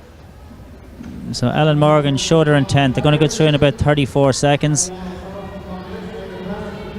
So it's Ellen Morgan from Clonliffe Harriers, from Clongriffin's Ava Brennan, is it? Yeah, no. Marianne O'Farrell, yeah. But now the field is getting a bit more bunched up in behind. So that early pace might be taking its toll. The others maybe a little bit more clever, just ease their ways back into it. Yeah, absolutely. Very fast early pace from Ellen Morgan of Clonliffe Harriers. But the pace has settled slightly. The rest of the field have caught up, and I think we're going to maybe see some athletes moving around and taking slightly closer order as we come through 400 so metres. Molly McCaig just right on the outside there. But it's still Ellen Morgan controlling her at the front.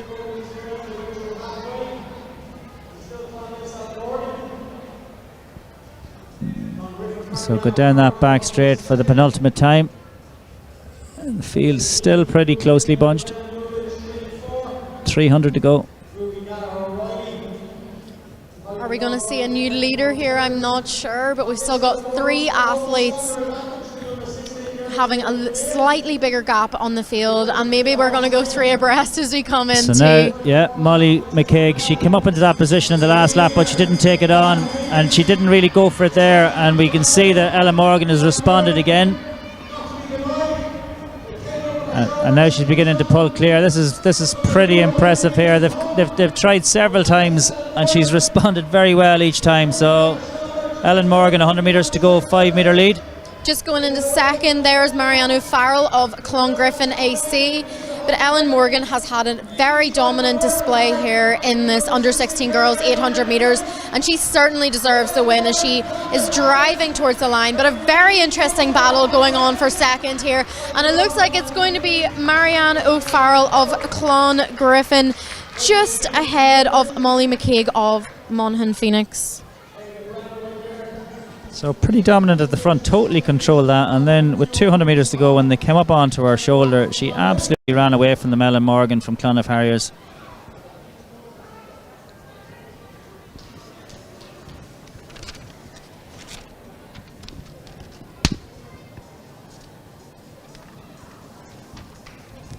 So our final event on the juvenile calendar this evening, before we get underway with our senior events, is the boys under 16 800 metres. Another very big field busy here. Got a lot of athletes here. 2 athletes in every single lane, stacked field. We're going to have 12 in total then.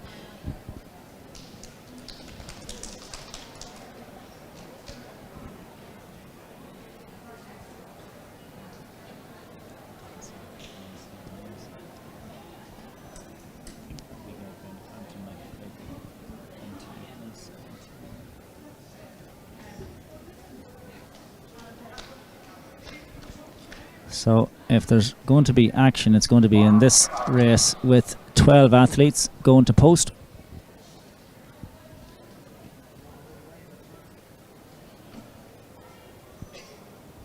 So the key here, Katie, is to get round that bend in a decent position, because making your way through the field here is not going to be easy, and it looks like Rathote's Emmett Doyle has just done that from Denore Harriers. Liam Morris in second place. Yeah, Emmett Doyle there really making a sensible move to ensure that he stayed out of trouble, being closely followed by Liam Morris of Denore. But this field is very stretched out, and that is a theme that we've seen in all of these, most of these kids, or the juveniles, 600 and 800 metres, but it is just Liam Morris of Denore going into the lead there at 200 metres. So look how far that field is strung out already after 300 metres, 48 seconds. And it's the famous singlet of Denore Harriers been worn by Liam Morris, but he's been tracked all the time by Emmett Doyle. The two of them now side by side. They come up halfway mark in 65 seconds.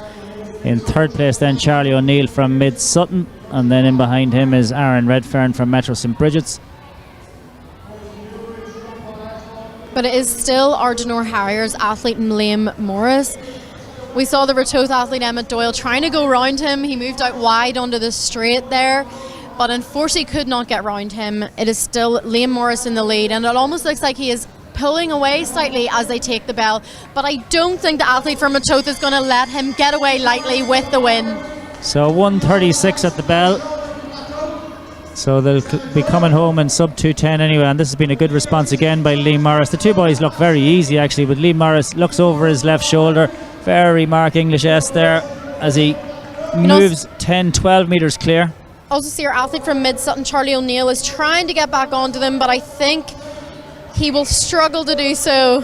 But this is a very, very fast last 200. The clock is unfortunately stopped that it's a 2:01.85, but I suspect he ran about a 30-second last 200. I'm going to put him in around 2:06 there. Yeah, very fast last lap from our Denore Harriers athlete.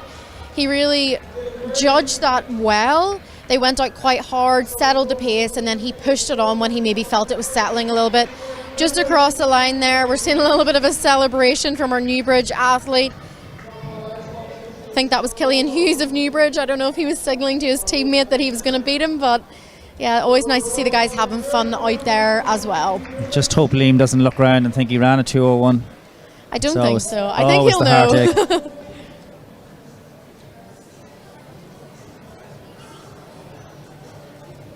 I think given the PBs, he would probably know and feel that that was not a 2:01, but I'm sure it won't be far away. With these lads, they can certainly take off 5-10 seconds in a season, so well, I'm sure it won't be too far behind for him. Looking at his last 200, there is close to a 2 minute in him. So we move now to our senior program. We're bang on time. We're due off at 7:45, so we're keeping it pretty good, which is always great for some of our elite athletes who know exactly what time to warm up so that they can be on the track at exactly the right time. So we're doing well tonight.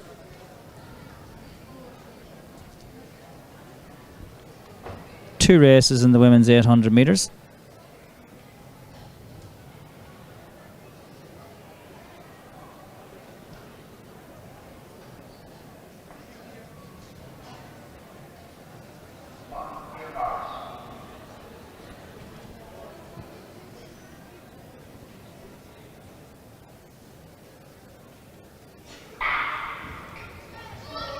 So first of two races underway in the women's 800 metres, and on the inside Michelle Cox from Newbridge, and then Michelle Brannigan LSA, I think it is,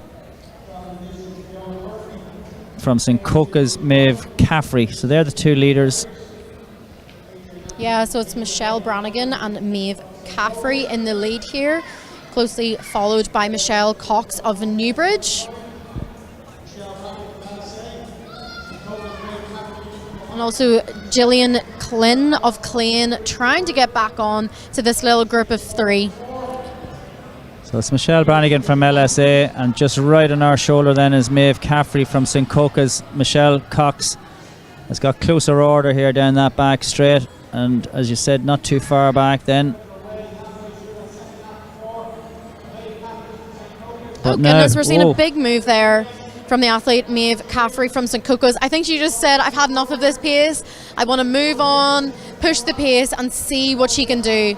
So the long run for home, 400 still to go. 69, the under 18 athlete from St Cocos, no doubt coached by Carmel Kelly and the team down there, but this is very impressive. So she's opened up probably a 25 metre gap in 200 metres. Michelle Cox has made a go to try and close that down, but this, with less than 300 metres to go, is a brave run from 500 metres out. So she'll come up and get the bell here now. Maeve Caffrey from St Cocos in about 145, I'd say 145, 146 at the bell. Yeah, Maeve Caffrey there still looking very strong, and Michelle Cox of Newbridge also taking the bell, but it is still Maeve Caffrey of St Cocos, I say. What a very gutsy move that she made, and hopefully she'll be rewarded with a fast time today. 100 metres to go. So she continues to push around, so the only thing she's racing is the clock here at the moment. So into the home straight, very impressive by Maeve Caffrey. Going to be sub 220 potentially here. So 2:19.40, so a 70-second first 400 and then maybe a 69-second 400, so very impressive. Michelle Cox in second place, and then in third place we have Michelle Brannigan coming across the line now from LSA. Yeah, I wonder if maybe in a slightly more competitive race for her she might run a little bit quicker, but that was a very impressive run from Maeve Caffrey of St Cocos, I see, and rewarded with, I think it was around 2:18, wasn't it? 2:19.40, I think, yeah.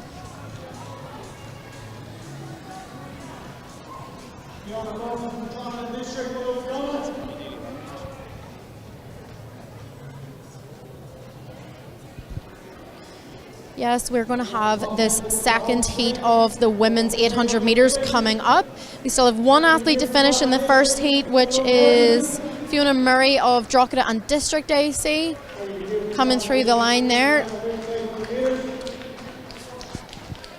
In the second heat of the women's 800, we certainly have some pedigree.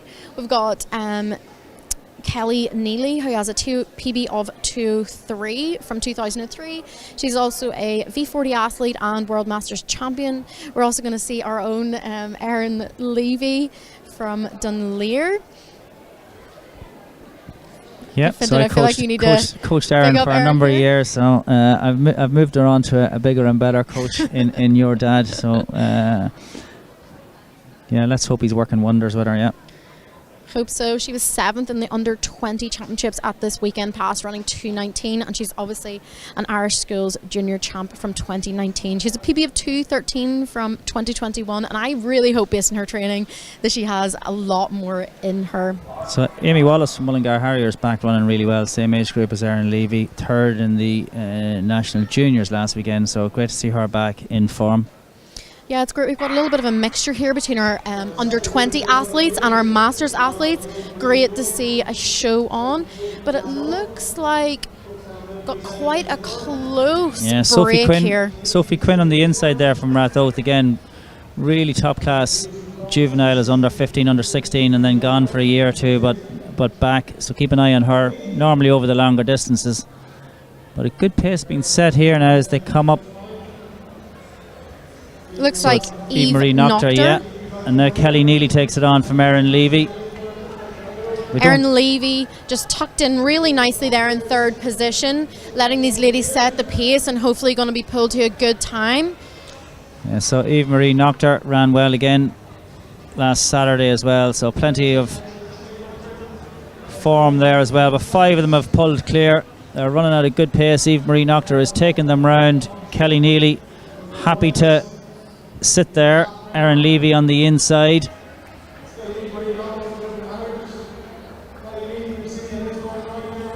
Yeah, Kelly Neely just moving round to take the pole position at the 400 metre mark there. Still closely followed by Eve Noctor, Aaron Levy. Then Hazel Hughes then, and then Sophie Quinn in behind. So all 5 of them here. So Amy Wallace didn't toe the line here, but the 5 of them with 300 to go. This looks like it could be a great race here. They were at about 68, 69 I think, so it wasn't overly fast at 400. Yeah. Erin looks really good. I feel like she's maybe a little bit stuck on the inside, but hopefully can find a move to get through and move through this field in the last 200 metres. But it's still Kelly Neely from Eve Noctor and Aaron Levy. I just think Hazel Hughes is just waiting to make her move, and there she goes now. Hazel Hughes down the back straight. Can they respond? Hazel Hughes. Kelly Neely really still holding her off, working very hard into this last 100 metres. But it looks like it's going to be Aaron Levy also making some moves. Going to be the race. Very wide blanket finish. So it's Hazel Hughes. Hazel Hughes looks as though she just held on from Aaron Levy. And then Eve Marie Noctor, and then Kelly Neely. That was a great race. Yeah, very physical coming in that last 100 metres there because we had so many in that blanket finish. I think Kelly Neely unfortunately just losing her footing a little bit as one of the other athletes overtook her.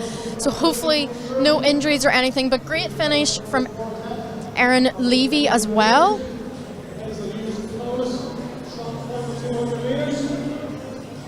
Yeah, a little bit of a trip there unfortunately from Kelly Neely, just losing position slightly. But excellent finish from Hazel Hughes of Clonus AC. Second place, Aaron Levy of Dunleer. So 2:15.99, the winning time for Hazel Hughes. Aaron probably 2:16.30 or 2:16.40 maybe there. Well, definitely an improvement on her time at the weekend, and obviously, you know, quite a few races in the legs there, but I think Aaron looked really confident.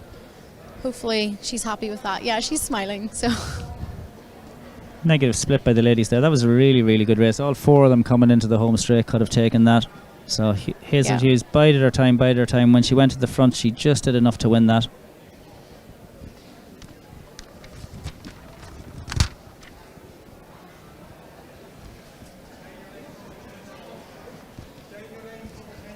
Three races in the men's 800 it looks like.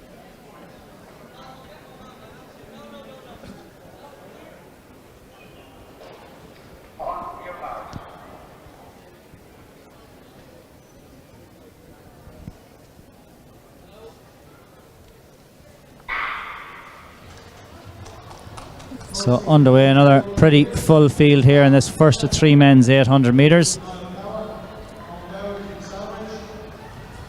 So it looks like Owen Dowling maybe from Selbridge leading them out. yeah, very swift start from the athletes from Selbridge, Owen Dowling. And they're going to go through here in sub 30 for the first 200 metres. I think the athlete that's with him we don't actually have a name for is numbers 353. Any athletes that have numbers starting in 3 generally are those that have entered on the day. It looks like he might be Skerry's AC, followed by Owen Dowling from Selbridge, and then Michael Council from Trim AC then in 3rd place.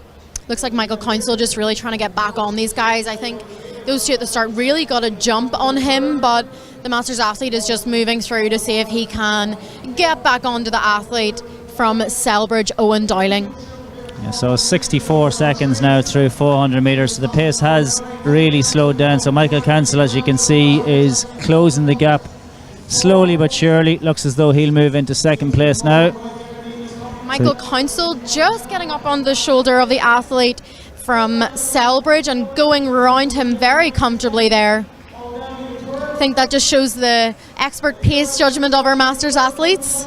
Yeah, so this is exactly what he wanted as well. It'll take him right to the bell here, and it's whether he moves on or tries to sit in his shoulder. He won't want to change the pace at all. So 2 of them at the bell.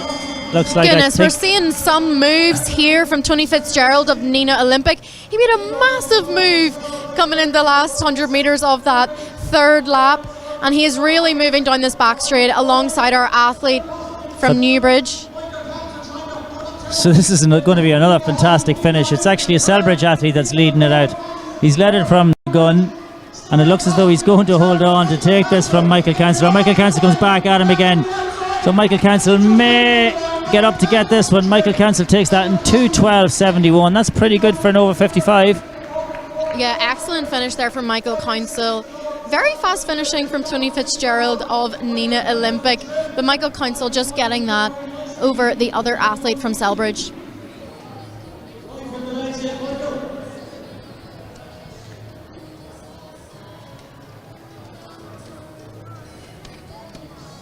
So we see Michael Council going over there. John Connors chatting to him. Michael probably says, I actually can't speak to you, I'm absolutely knackered. So John Connors is a coach in Selbridge, so he'll be happy enough. So we just see Michael Cancel just doing enough here to get up.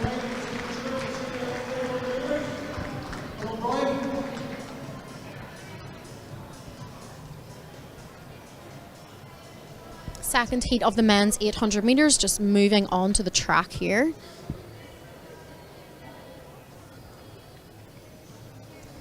Once again, a mixture of kind of some of our younger athletes and masters athletes. We've got Ryan O'Neill from Rathfarnham on the one of the outside lanes. He'll be sharing lane 6 with Jack Woods of Clonliffe Harriers.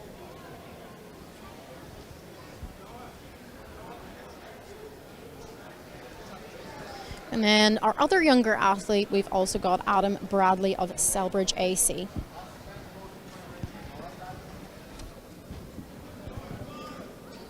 So a lot of the athletes in this race in and around the 2 to 2:05 mark. I do have some stats for these people. Jack Woods on the outside there from Clonliffe Harriers seems to be kind of one of their solid cross-country members. He's also run a 17:32 5k PB from sometime in the summer, I think. We've also got Colin Harkin from Omagh Harriers as well. He ran 28:05 at the Loch 5k in December. I was just going to say those things myself. You just stole my words. Well done, Katie. Thanks. So it is Jack Woods from Clonliffe Harriers on the outside. Also got Ryan O'Neill of Rathfarnham taking close order there too, but it is still Jack Woods of Clonliffe Harriers taking this second heat of the men's 800 out. So it's Jack Woods in, the clock hasn't started there again. Jack Worski from South Galway in second place. Rathfarnham's Ryan O'Neill in third. So hopefully we'll get that clock back working for us. But Jack Woods really taking it on here. Very difficult to know what heat to try and go in for here, because when you see the stacked field that we have in the next race, where athletes are going to be looking to be running in the 140s, to Jack Woods here, who is trying to break 2 minutes. Yeah, I think that maybe if Jack had been in the other heat, he maybe would have just been sort of in no man's land as well. So maybe having a clean run today really allows him to get into his own rhythm. And it's always a good learning lesson to lead out a race and front run. Well, he's bang on 1:15 at 500, so he's bang on 2 minute pace. So whether he's going out to try and break 2 minutes, but he has to do it on his own here at the moment. But hopefully he'll be joined pretty soon by Colin Harkin from Omagh Harriers, but hits the bell just over 1:30. So it's in his legs now. He can feel it. If he can push on, he'd be very close to his PB at 2:02. But you can see Colin Harkin from Omagh Harriers is grinding him down. And then look in behind from Selbridge is Adam Bradley in third place as well. But it looks as though it's going to be a battle up the home straight here. Colin Harkin has left it late, but he's going to take it. But look at this from Selbridge. Oh my goodness. Adam Bradley of Selbridge. Where did he come from? He absolutely smashed that last 200 metres to finish possibly second. We will have to get the results on that. Well, I'll tell you where he came from. He came from way back. Unfortunately, I don't think we mentioned him before then, but excellent finish there from Adam Bradley of Selbridge AC, and great finishing from Colin Harkin of Omagh Harriers. We have a very exciting men's Heat 3 of our men's 800 metres. We have some excellent athletes in this race, and it is really important that we give them all a mention. We've got Roland Surlis here tonight. He is a 1:46.7 man from 2021 and has previously run 1:47.8 indoors in 2022. This is his season opener tonight, and he is joined by sometime training partner Andrew Wright. He's a full-time doctor in A&E in the Royal in Belfast, and unfortunately really doesn't get much time to compete. He only managed to race twice last year due to his very heavy working schedule. He is doing excellent things in the medical world in Northern Ireland, and we're really hoping that he can break his 1:54 PB from 2022. He only raced twice in 2022 at Nationals, but still managed to run a PB, so we'll be waiting to see what Andrew Wright is doing here tonight. So we see just on the inside Cian Gorham from St Peter's, who was second in the junior 1500 metres last weekend, stepping down in distance to 800 tonight. I also have some inside information. Colin Smith is going to be pacemaking. We're looking for 52.5/53 at 400 metres, and the aim really tonight for Roland is a good performance and a sub 150 for his season opener indoors. So Colin Smith will be in the DCU singlet out in lane 6 here, so expect him to take the lead and Roland to tuck in behind. So 52, looking to come home then probably in a 55-56 for that sub 150, and as we expected, Colin Smith takes it on. Roland Surlis is second place, and then Andrew Wright in third, and then Ferrybanks, Andrew Connick in fourth place. Looking very swift here. I'm just wondering if Colin has gone off a little bit swiftly here, but Roland is looks certainly okay. following That's him. 26 seconds, so it's bang on. Yep. Roland Surlis second, Andrew Wright third, Andrew Connick fourth, Cian Gorham 5. Yep, Andrew Wright really going for it. I think because of his working schedule, whenever he gets the opportunity to race, he is not afraid to go hard here, and he will be trying to follow Roland all the way to a fast time. But he looked fit standing on that start line, I have to say. So Colin Smith is doing what he's been asked to do. He's been asked to go through in about 52, and he's going to be pretty bang on that. 52 high. And if he can just take him a little bit further, it's going to be a long run for home by Roland Surlis on his own. But he moves out, he does the wise thing, he knows he's slowing down. So Roland Surlis now, 2:20, 2:30 to go. Andrew Wright second, Cian Gorham having a great run from St Peter's in third place, Andrew Connick 4, and then Joseph Fogarty, Celtic DCH in 5. So come around this time, we'll get the bell. Excellent pacemaking from Colin Smith. They're very grateful whenever our athletes will come out and pace each other. Roland Surlis just taking the bell here in 1:21. It's going to be a very hard last lap for him, but he can absolutely do it. Andrew Wright coming through in second place there. Looks like it could be low 150, 151 maybe. So Roland Surlis with 100 metres to go at 1:36. So it looks as though we are on about a 1:51 pace. So it's a decent season opener. You can see he's tying up that home straight, but he's given it absolutely everything here. Roland Surlis, Andrew Wright having a very good run in second place, pretty strong. Cian Gorham, a great run for an under 19 athlete in third place. Andrew Connick in 4, James Fogarty in 5. So 152.87. So it just shows a 53 point probably for the first 4 for Andrew Surlis, or for Roland Surlis, and then nearly 60. So just it is brutally tough. Yeah, painful way to run it. He had some excellent training sessions out in Portugal. He did 3 split 600s, and can't remember exactly what the times were, but it was certainly something that would indicate that he's going to run a little bit quicker than that. But you know, I think that for me personally, whenever I'm running 800s, my first one is never good. Like, I certainly require a few to get going, and Roland can sometimes be the same, but he has also run a 146 first time out. So absolutely, yeah, and we can see him up the home straight. I think he knows the sub 150 is gone here. He is tired. In fairness to Andrew Wright, very good run in second place there. Yeah, Andrew, for all the sacrifices that he makes for his career, he always wants to come out and run well. I think he had the day off today, which is why he was able to make this work, but really nice to see him out and back running.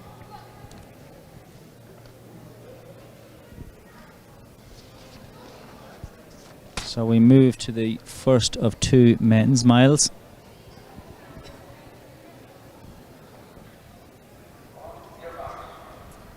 We're going to see 2 ladies in this race as well. Adele Gaffney of Trim AC, I have heard, is quietly going for the over 35s indoor mile record. not so quiet anymore because I've told you on the live stream. But what we're looking for her is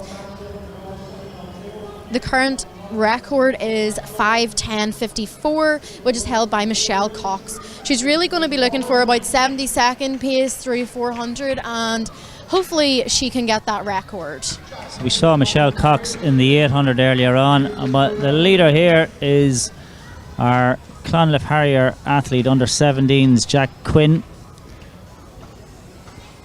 So he's leading them out. Looks like Cork Track Club's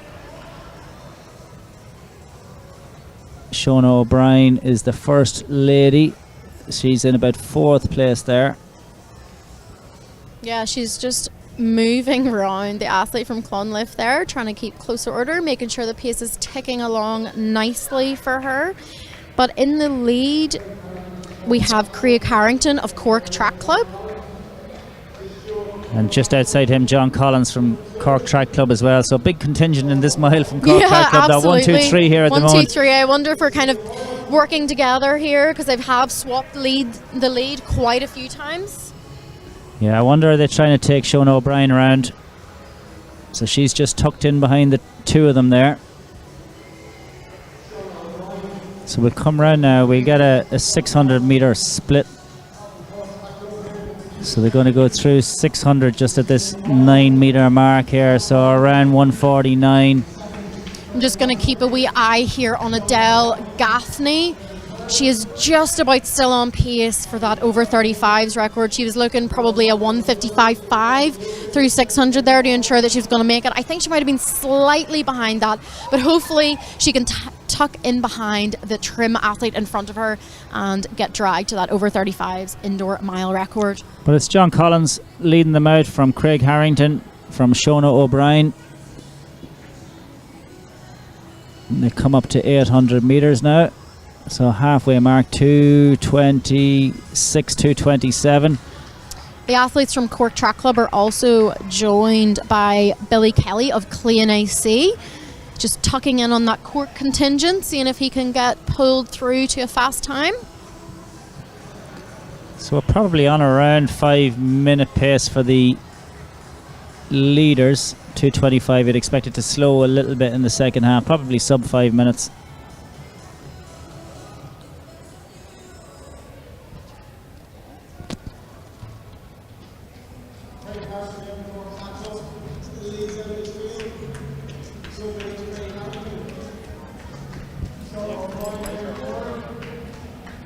Still John Collins of Cork Track Club.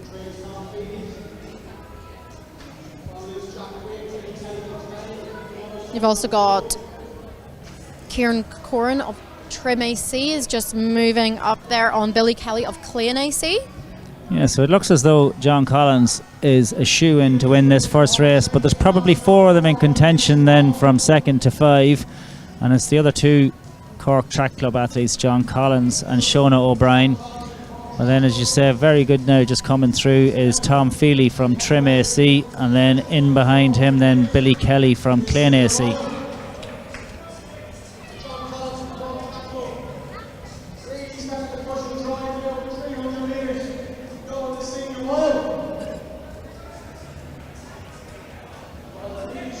So he'll get the bell this time.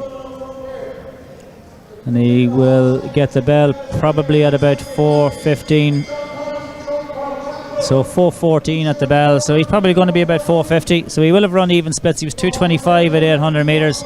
And then look at this for a battle then from 2nd to 5th. Shona O'Brien's at the back, but just at the lead now is Tom Feely from Trim AC. He's made his kick, and then Billy Kelly from Clane is trying to track him, but our leader less than 100 metres to go now. Absolutely flying around that home straight. A very strong last 200 metres. So he takes that in 4:45.93. A good run, solo run. And then look at this for a battle for 2nd place. Oh my goodness. So we've Billy Kelly just getting up to get that from Tom Feely from Trim AC. And then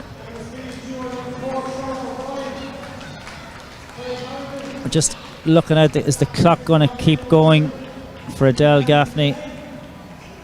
The clock has stopped. So the winning time was 4:45.93. So we'll get the Dells now shortly.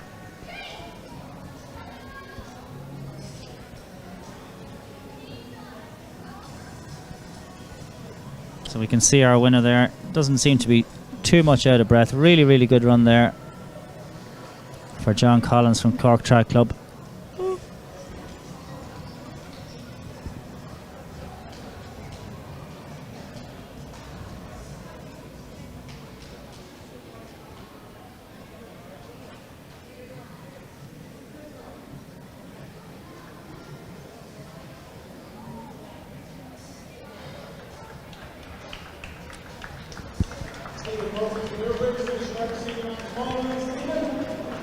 And then Stephen Murphy from Newbridge just finishes his mile.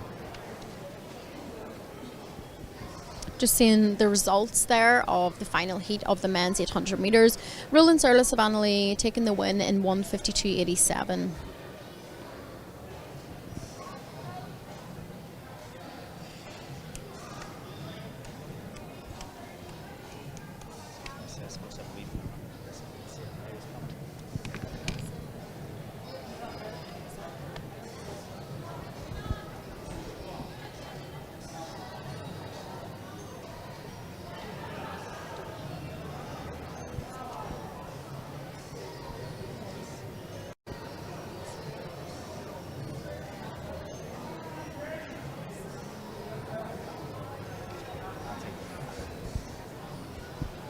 So we've another men's mile to go. So Roland Surlis' time, it shows up on the clock there, was 1:52.87. Andrew Wright was 1:54.48. Oisin Lynch was 1:57.40. Andrew Connick then 1:57.79. Just didn't get, it says King Gorham as a non-starter there, but we saw him in the 800, so I'm just not sure what his time was. That is very close to Andrew Wright's PB, but I'm not sure of the... But yes, to run very close to your PB in your first race of the season is certainly an achievement. We're just waiting on the second heat of the men's mile here. Slightly smaller field than the last one, but Finton has a Dunleer athlete competing, so we're going to have plenty of interest, I'm sure. Yeah, Matthew Fitzpatrick from Dunleer. 4:22, I'm going to say, for a 15 last year. So let's see, can he beat that 4:45 that was posted in the last race? We've also got Niall Goodman of Newcastle and District, coached by Richard Rogers. He ran a recent 10k PB at the Sealy Cup, 32:46. Trains in Castlewellan with Zach Hanna and the rest of the Newcastle lads. So good to see him. This is his first indoor track race. And always a bit of a shock to the system, I think. Indoors definitely affects the lungs a bit differently. So Richard Rogers coaching a huge amount of the athletes in Newcastle and District, and a lot of quality athletes have come out of there over the years. Absolutely, good emphasis on all terrains as well. You know, they do a lot of mountain running and off-road running, so I think he's well versed in all of those disciplines. So Niall O'Callaghan in about 36 seconds for the first 200. He's followed by Shane O'Neill of Rathfarnham and Niall Goodman from Newcastle and District. And then Matthew Fitzpatrick in fourth place. So these four are kind of pulling away from Simon Doyle and Niall Sherlock. 69-second first 400 metres. So good, decent pace being set. Yeah, they're very nicely spaced out here. I feel like this is probably the opportunity where young athletes such as Matthew Fitzpatrick are going to be able to run a fast time, because there's no bumping and barging. They can run on the inside, and the pace seems to be quite fairly even and consistent, which is always good. You just need to get himself onto the back of that group. Yeah, it's very difficult sometimes. You know, watching at home, people might be thinking, oh, why can you not just move up? But often our brains can just switch off a little bit. But he's starting to move up a little bit onto the back of Niall Goodman again. So it's still Niall O'Callaghan, from Shane O'Neill, from Niall Goodman, from Matthew Fitzpatrick. The four of them head down now. 700 metres in around 2 minutes.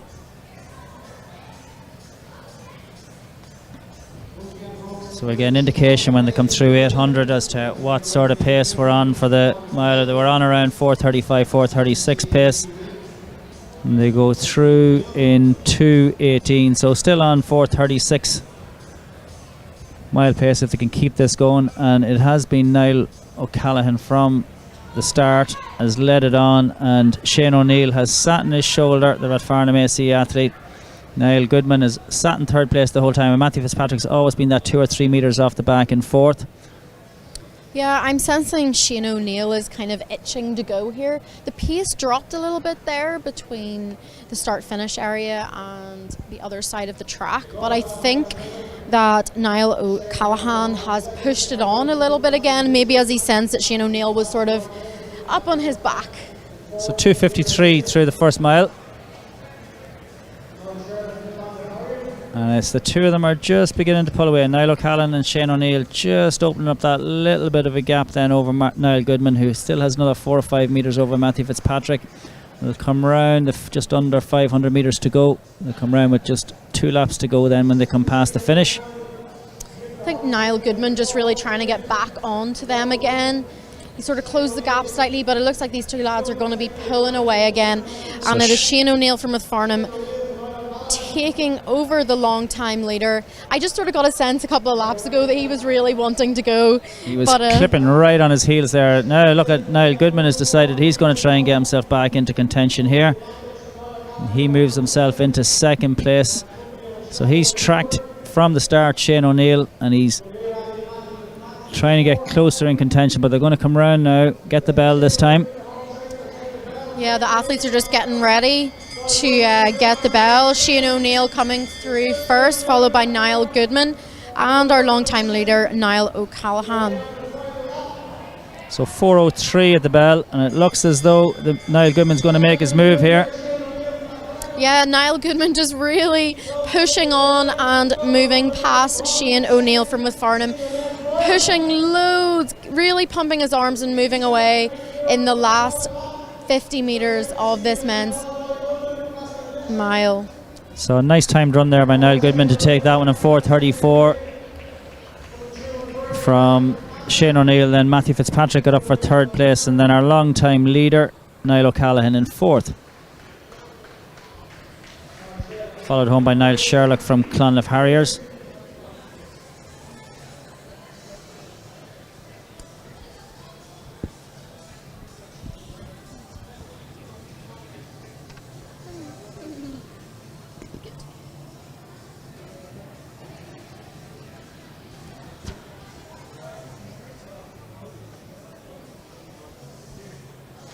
So a few minutes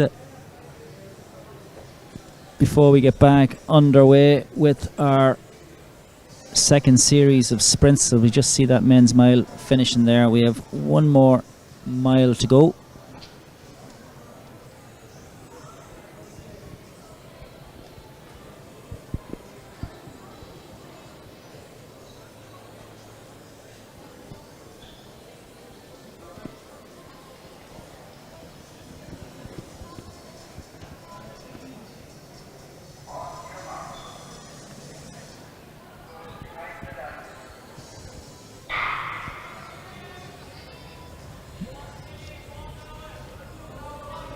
So Killian Gleeson from Selbridge, the under-17 boy, leads this field out. They've gone off pretty fast here for a mile.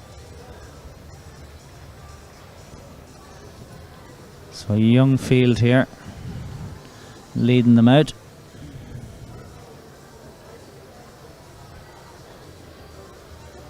So it's Killian Gleeson from Noah Harris in second place, and then Rory Quill from Clonliffe Harriers.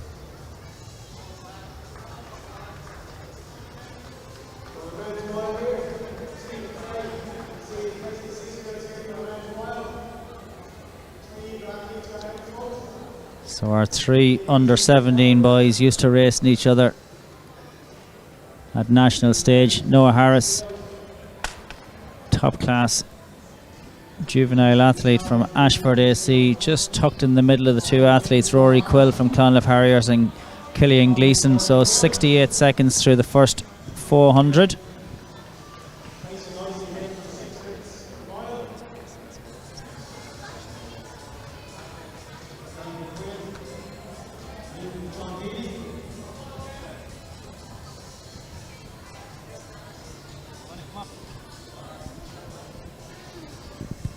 So as we see then, the boy's been paced in behind by Brian Fay's brother. I just can't think of his first name, but he'll forgive me for that. So he's pacing the guys through the mile, which is fair play to him for doing that.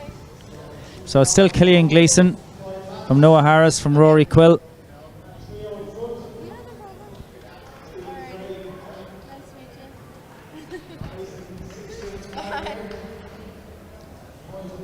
So much the same pace as the first race, which was 1 in 4:34. They were through 2 minutes there through 700 metres. So they'll come up to the halfway mark now. So they go through 800 just there in 2:17, and then 800 to go in 2:19. And it's still Killian Gleeson has led it from the start, from Noah Harris in second place, Rory Quill third.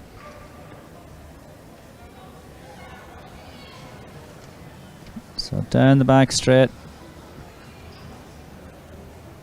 Nothing between these three boys. This is the way it's been. They've been 1, 2, 3 in that order for the whole race so far, and when they come up, they'll come past the athletes being paced, and they'll come to 1,000 metres, and the other three will come to 800 metres. So it's still Killian Gleeson, 2:54 at 1,000 metres. So they just go around Jeremy Quinn and John Healy from Skerries and Lucan Harriers. 500 metres to go and still no change. So somebody will make a move soon. They'll come round to 200 metres, and it looks as though maybe Rory Quill is just struggling to stay on the back of those leading Noah Harris in second place, and the lead still Killian Gleeson. 200 metres to go, 3:30 with 400 to go. So is that gap just beginning to form between Rory Quill and the two boys in front? It's 2-3 metres at this stage. Killian Gleeson starting to wind it up here. Noah Harris has responded to that. Rory Quill hasn't let them away from him. This has been a good effort for him to try and stay in contention, but now that you begin to pull away again, Killian Gleeson just puts his arm down there, whether he's a little bit of a cramp or whether he just had a sore left leg or whatever. But they come to the bell now. Will Noah Harris respond, or will Killian Gleeson kick on?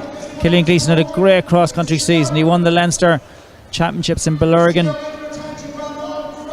and now he's kicked on again. He's led from the gun, he's dictated, he's controlled this, and now he's open 4-5 metres over Noah Harris. So the Selbridge AC athletes kicked again with less than 100 metres to go, and he's opened up 15 metres now. So Killian Gleeson from Selbridge takes this one in 4:32.76. Good run by Noah Harris in second place, and then Rory Quill from Clonliffe Harriers in third.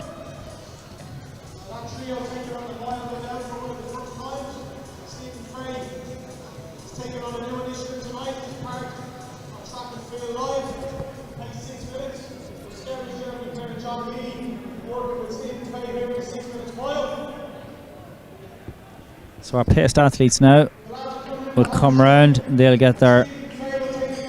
So Stephen Fay doing an excellent job here. You'll see him looking at his watch, clicking his watch every time as he goes through 200, and now he's asked Jeremy Quinn to kick on and give it everything he's got for the last 200 metres. So he just tucks in behind him just to make sure that Jeremy can push on here. He looks over his shoulder, he'll see that John Healy has lost a few metres on them, so he'll hang back and try and help him up the home straight. So Jeremy Quinn is going to come round. I'd say he was looking to break 6 minutes, and he's going to easily do that now. So Jeremy Quinn from Skerries AC, giving it all that he has here, and he goes through in 5:44. And then up the home straight now, John Healy from Lucan Harriers, everything he's got to line, 5:51. You can see how happy he is. He was obviously looking to break 6 minutes, and he did it easily. So 5:45 next time he has to go for. So well done, Stephen.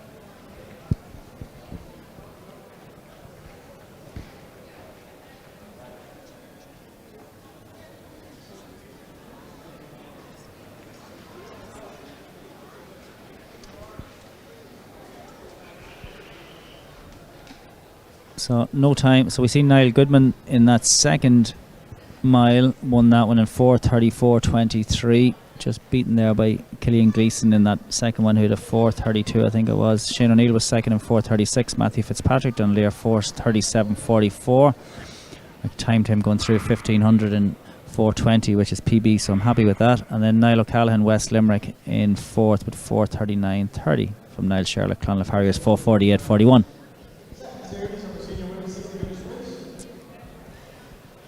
So again, a reminder of the Athletics Ireland Race Series, the Irish Runner 5K, the 5 mile and the 10 mile races coming up.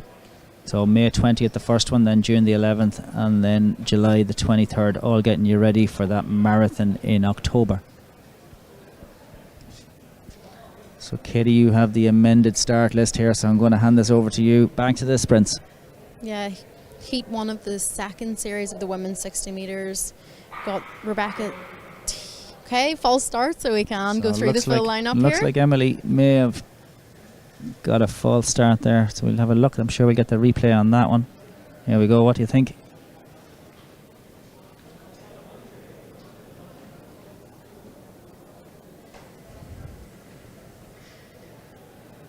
Yeah. Emily Lawler from St Lawrence O'Toole just rising first out of her blocks there. Haven't seen any disqualifications tonight. I don't think we will. Oh no, it looks like Jackie may be bringing over a red card. So Jackie's walking with a bit of intent there. Oh. So I think maybe in the first series there was just a little bit of a leeway, but you know, you have to run by the rules. And absolutely, especially when we've got senior athletes. It's slightly different for our juveniles, but Emily is listed as a senior woman. I'm not sure she's an under 17 girl, but you know, we have to learn those rules. So in lane 2 we've got Rebecca Tiggy of DSD. In lane 4 we've got Joanna Shudaido of Tala AC. And in lane 5 we've got Michaela Turley from Selbridge, Christiana Salvala also from Selbridge. And it looks like Joanna Shudaido of Tala AC is going to lead this heat out from Michaela Turley of Selbridge AC. So it looked like a Tala 1-3 there with Emily Carruth in third.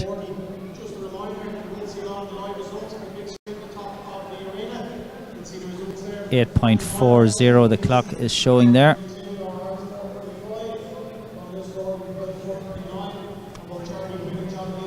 So we just see here nice high bouncy knee lift there from Joanna Shodido from Tala AC. And then Michaela Turley being chased down all the time in a very big dip to the line by Ellie Carruth from Tala for third. Yeah, excellent strong finish from Ellie Carruth of Tala AC. Just on your screens now, you can see the upcoming track and field live schedule. Next was the 1st of February, we're going to be in Athlone. And finishing up the series will be the 11th of March, which will be in Nina. Plenty more track and field live meets to come. Do you think that's Nick Griggs in the middle? Yeah, I think so. It definitely looks like him. I would recognise that little figure for sure. It definitely looks like him. He was definitely his mile race at the meet here last year was certainly probably one of David's highlights from the series last year. Yeah, I'm just going to try and work out who the other three are. I'll have to put a bit of time and effort into that one. Absolutely. We are just getting ready here for Heat 2 of the women's 60 metres in the second series. So 4 athletes go in this one. We've Mary Flanagan from Drogheda District in 4, Mary McDonald also Drogheda District in 4, Mia Dalton, Selbridge in 7, and in lane 8, Aveen Russell from Selbridge.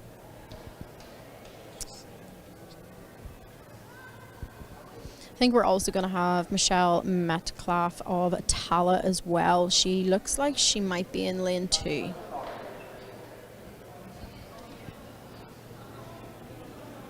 Well spotted, eagle eye, Katie. She was just off doing a stride.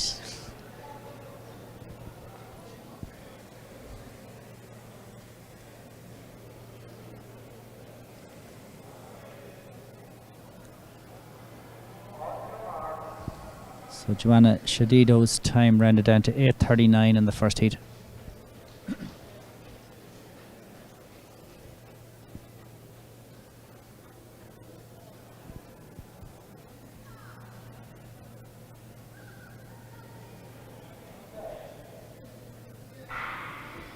So away, and it looks like Mia Dalton from Selbridge in lane 7, followed by our clubmate Aveen Russell in second, and then Michelle Metcalf from Tala in third in 8.47.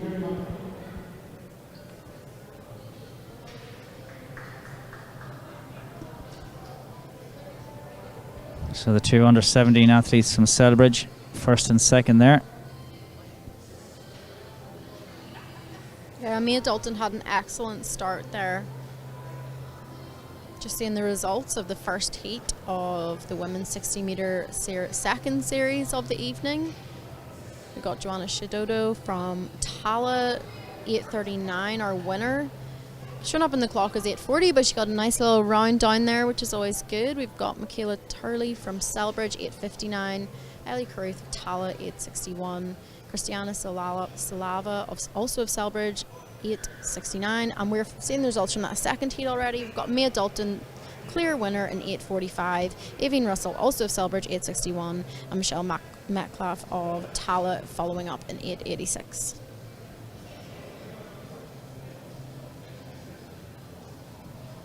Lane 2, Mary Giovanni from Blackrock AC, UTV is Anna Lawler in 4, Abby Doherty touchdown William in 5, Alexander Keaton from Big Sun in 6, Dara Carr from LSA in 7, Catherine Martin from the Italians in lane 8. It is third senior women's 60 metres.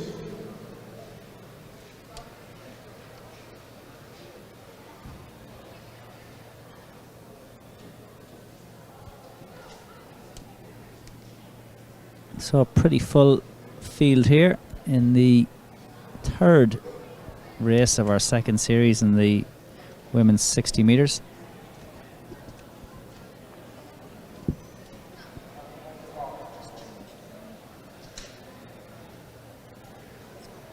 So it looks like Emily Lawler has been allowed into this third heat. That's her in lane 1. So good of the starters to give her a chance in a different race.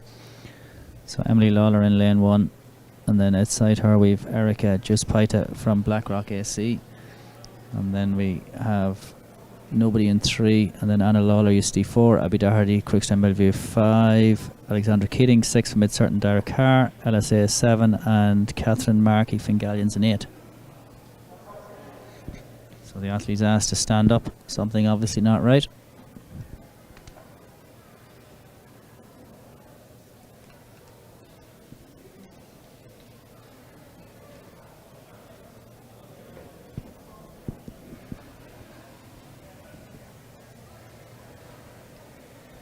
So a bit of a confab between the starters and the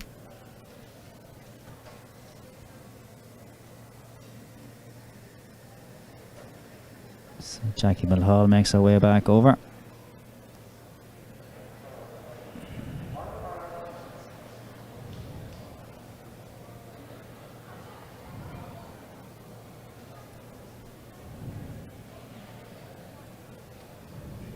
So it looks like we're ready now.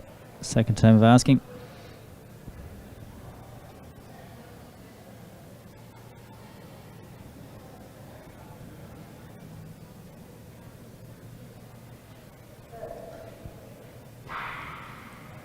So away we go, and it looks like Abby Doherty from Crookstown Millview, and then right on the inside Emily Lawler. So Emily Lawler did well to pick herself up and go again, but good run there by Abby Doherty, pretty close between the two of them in 8.17.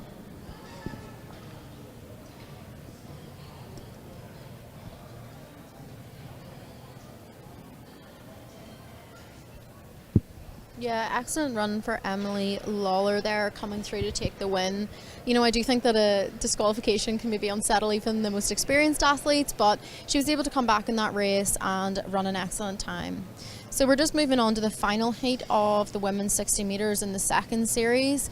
Of course, some of these athletes have already raced today. I've noted down the times that they ran earlier, so it'll be interesting to see if they can go quicker.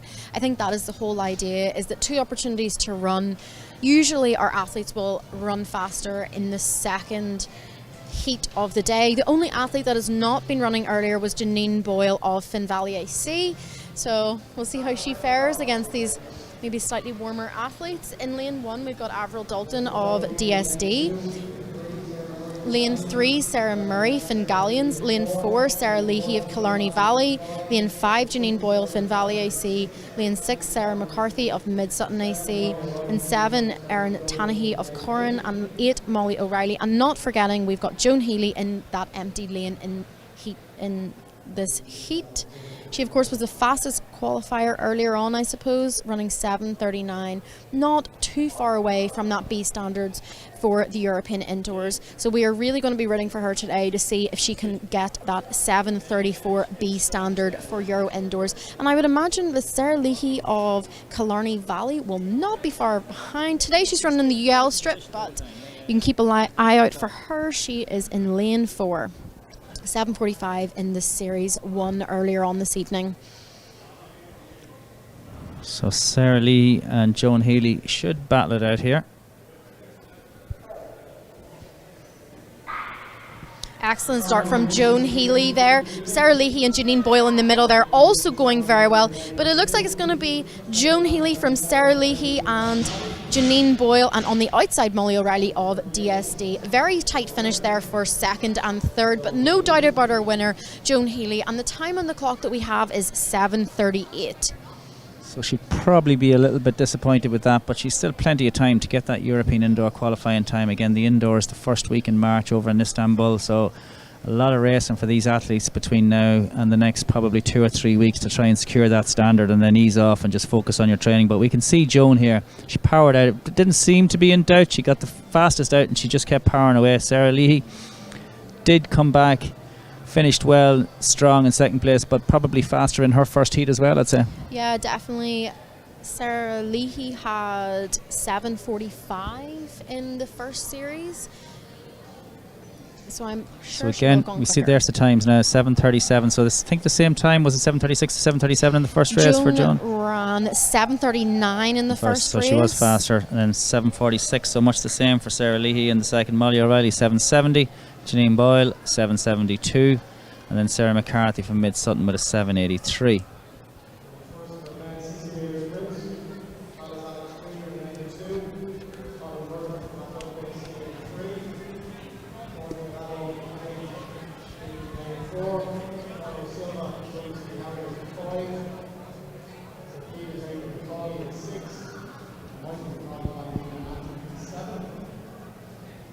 Four races in the men's 60 metres series.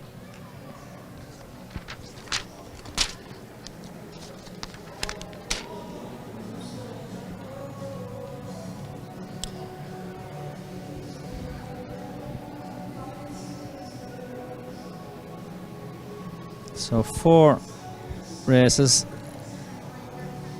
Again, we will see in the final race, Stephen Gaffney race, and I'm not sure if he will be trying to undo that second place. I don't think Mark Smith is down to run again a second time. I think Mark's Chris Saband I see as well, who was 4th in the heat the last time. He's down to race again. I don't think Chris ran to his potential there, so hopefully he'll go a little bit closer to Stephen Gaffney. So we've got Green, Murtagh, Erhaber, Silva, Macaulay again, and Heaney. Michael Macaulay won the Heat 1 in the first series in 7:18, and he's here again in lane 7, looking to go a little bit quicker tonight. He also has a 400 metres to run, so hopefully this is good prep. But it looks like in lane 2, the athlete from Tala, Alex Green, and Michael Macaulay in lane 5. Good run by Jordan Erhaber as well from Clane. He probably got up to second, but no doubt in Michael Macaulay. You can see the technique is as close to perfect. He doesn't really get upright until about 30 metres into his running. So that time is 7:11 there. Yeah, slightly quicker than the first series. I know he said that if he ran under 7 seconds that he wouldn't run his 400 tonight, but it looks like that's happening. But yes, Michael's drive phase there, absolutely textbook, only coming up into his running really at 40 metres. But excellent finishes there from Jordan Erhaber from Clane AC and Alex Green of Tala.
Second heat, men's 60 metres.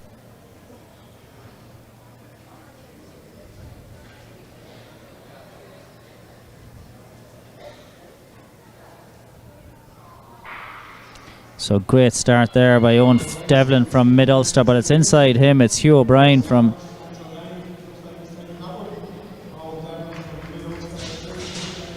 So time is 7:60 there. Just don't think that was Hugh O'Brien. He's down as UCDAC on this list, but that's a Selbridge singlet. He absolutely stormed away with that.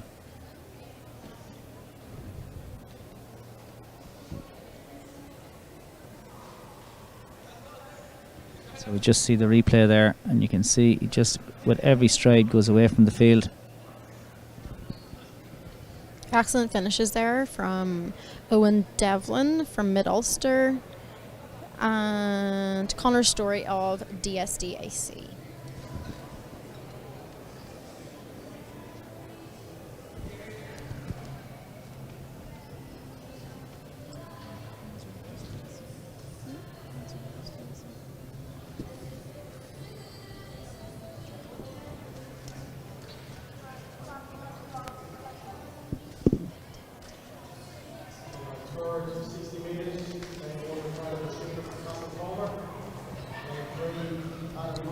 Adam Murphy in lane 3 here, who won the race 2 in the first series. So Adam, I think it was 7:22 maybe in the first heat, in or around there, so he'll be looking to try and better that.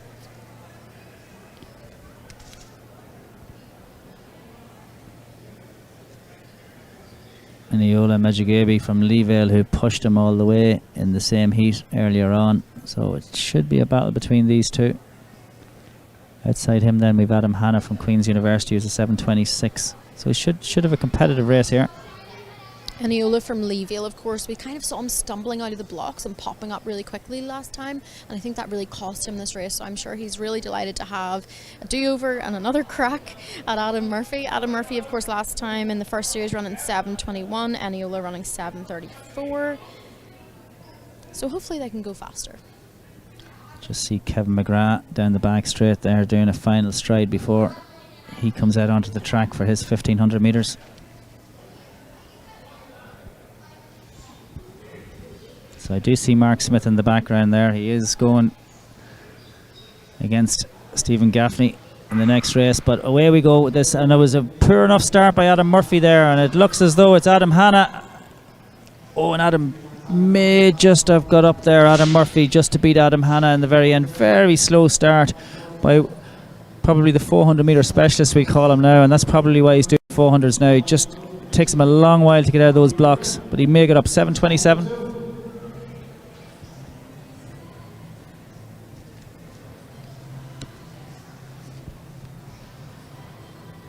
So here we have this. You can see a very, very slow start by Adam Murphy. Great start by Adam Hanna from Queens, and then in the middle, Iniola Mejigebe. But Adam Murphy, just with every stride, tries to close him down. I think he got up to take that one.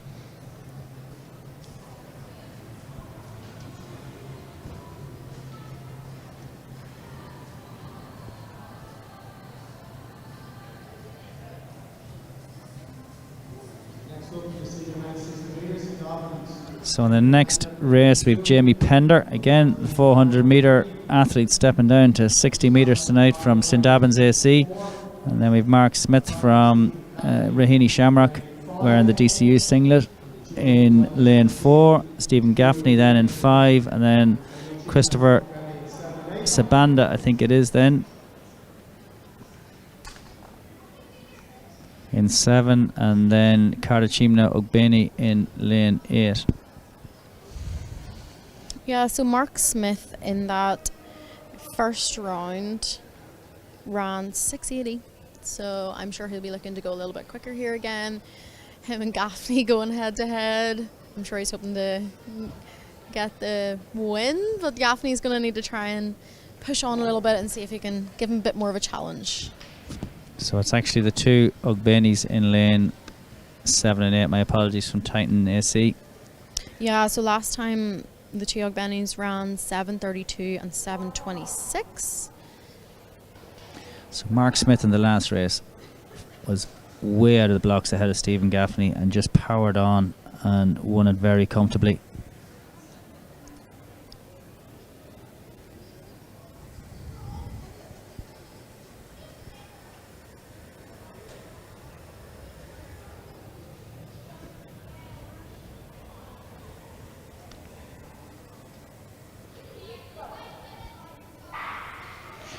So again, it was a much better start there by Stephen. Yeah, I was just about to say Stephen Gaffney getting the better over Mark Smith at the start this time, but Mark Smith just taking the lead in those last 5 metres. 6:85, but a much better start by Stephen Gaffney and a way poorer start by Mark Smith in that race. Yeah, it makes it a little bit more exciting for them, adds to the fun, makes the race a little bit more exciting for us to watch as well, but Mark Smith getting the better over Stephen Gaffney once again, but Gaffney really got an excellent start there, really putting it to him. So we see it again here, Katie, how slow Mark Smith was out of the blocks there and how fast Stephen Gaffney hit a metre on him at least at that stage. But then at about the halfway mark, they're together, and then Mark Smith just powers on and moves away and takes it in 6:85.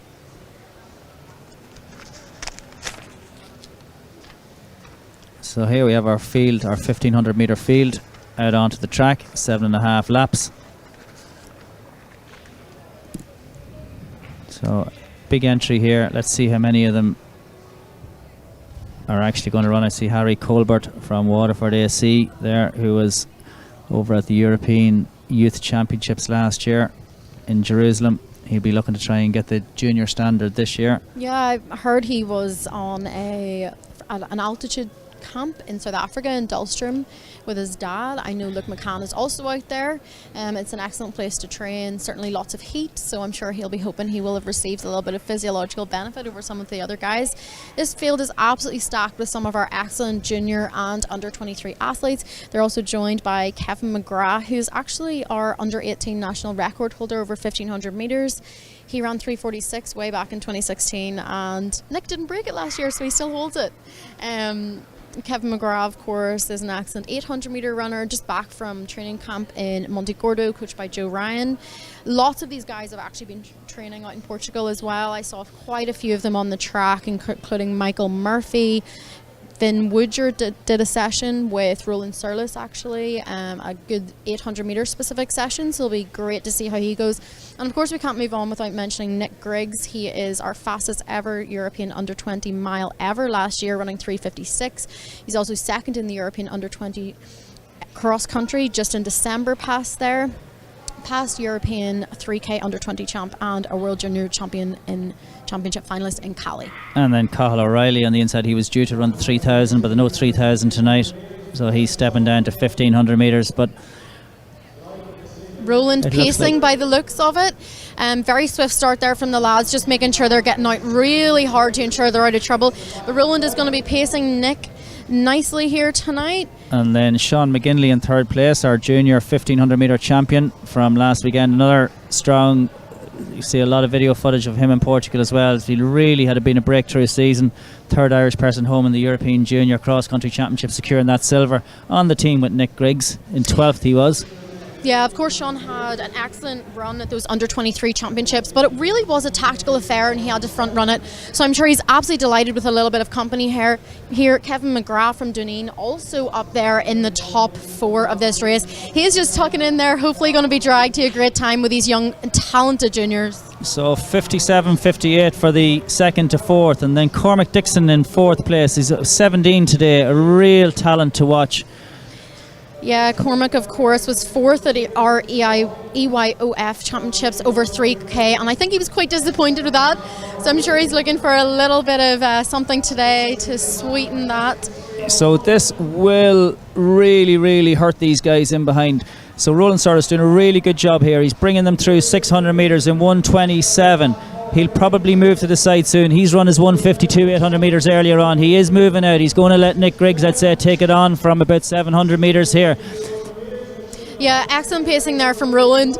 I'm sure that was a little bit of a workout for him.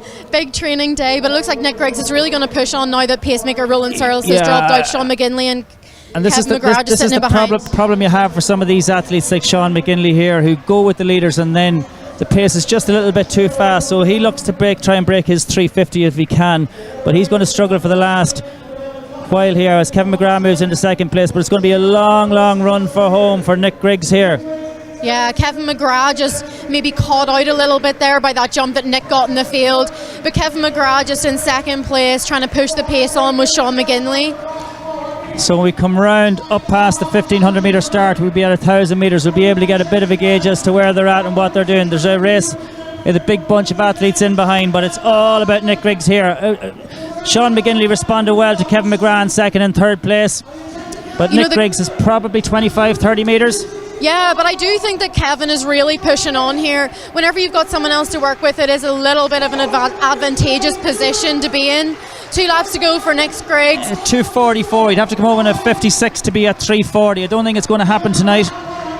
Yeah, I mean, of course, like a front run like that is quite ambitious. He has had to run here a lot on his own.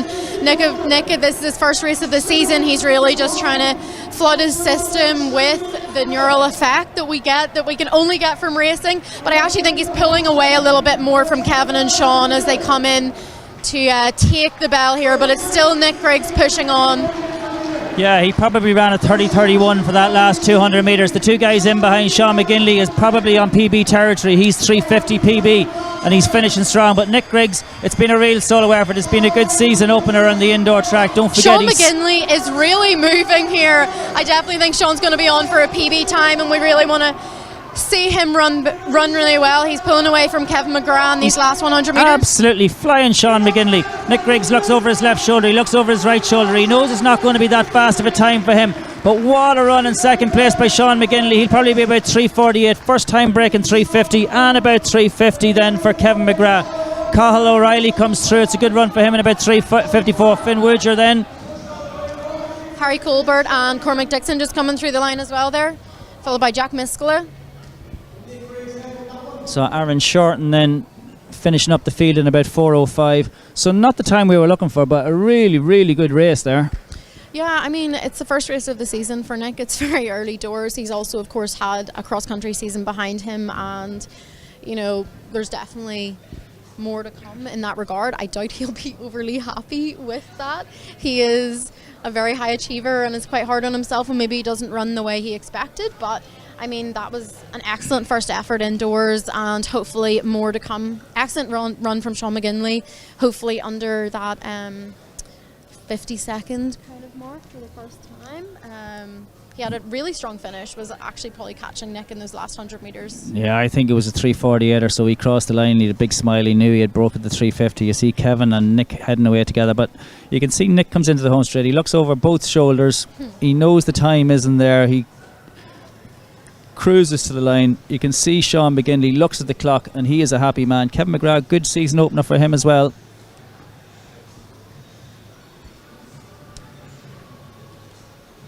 So as soon as we get those times, we'll let you know.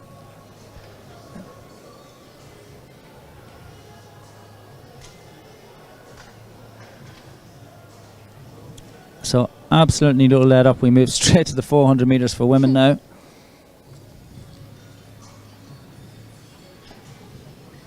Can just see Grania Moran moving her out to lane 6. So Grania moved up to 400s last year, tried 3s and 4s, so it'll be interesting to see how she can get on over 400 tonight, only under 17.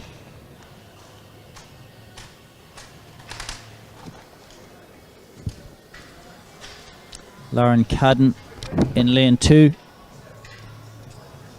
from Sligo, our national outdoor 200 metre champion. Stepping up to 400, coached by Dermot McDermott over in Sligo.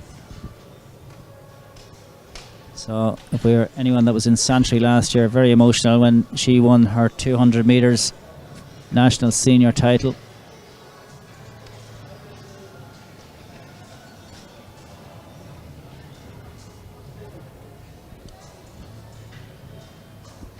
So in the picture there we have Grania O'Sullivan from Bray Runners.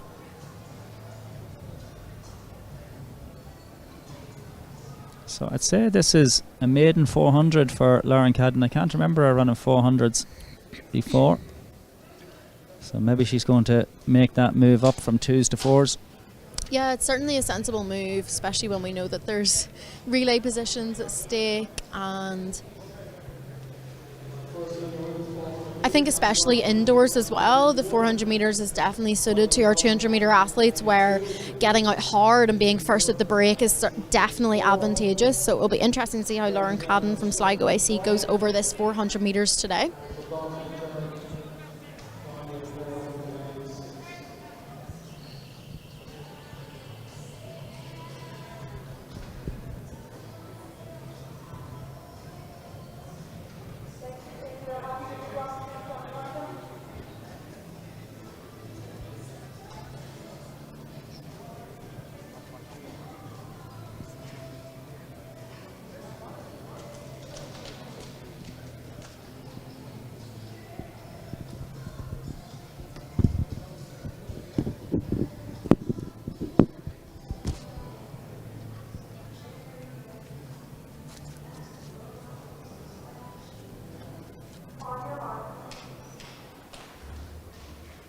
So interesting to see what happens here. We had Abby Doherty, who ran very well in the 60 metres earlier on in lane 1. Then Lauren Cadden, very interesting to see how she'll go over 400 metres. Not a great lane draw for her in lane 2, but we know she has the speed.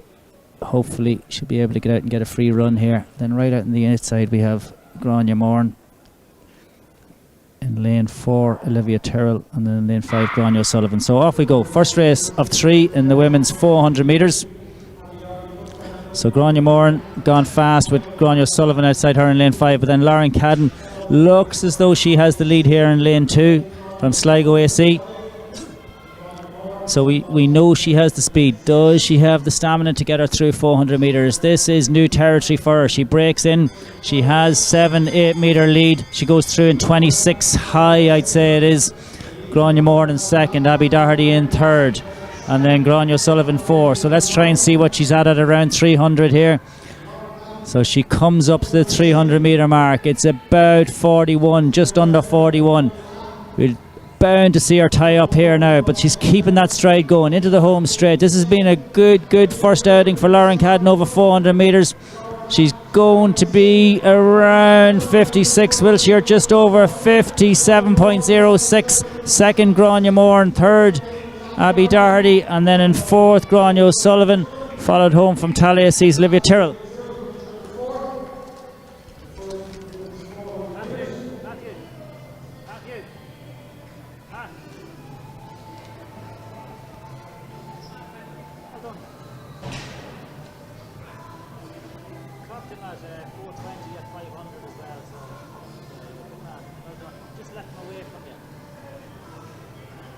Good start.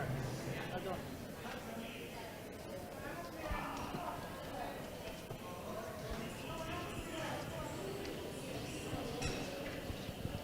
57.06 for Lauren Cadden. 2 more races to go in the women's 400 metres.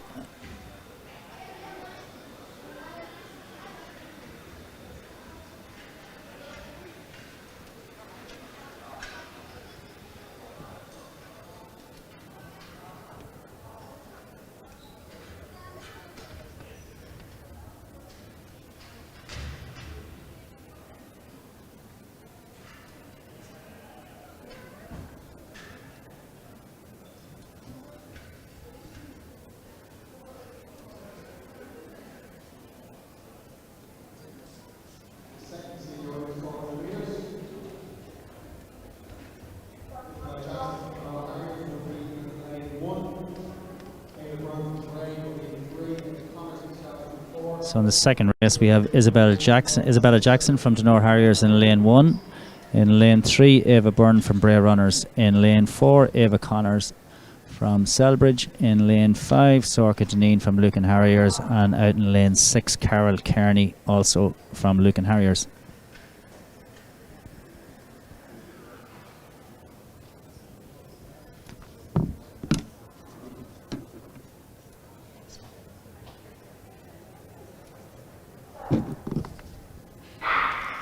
So away we go.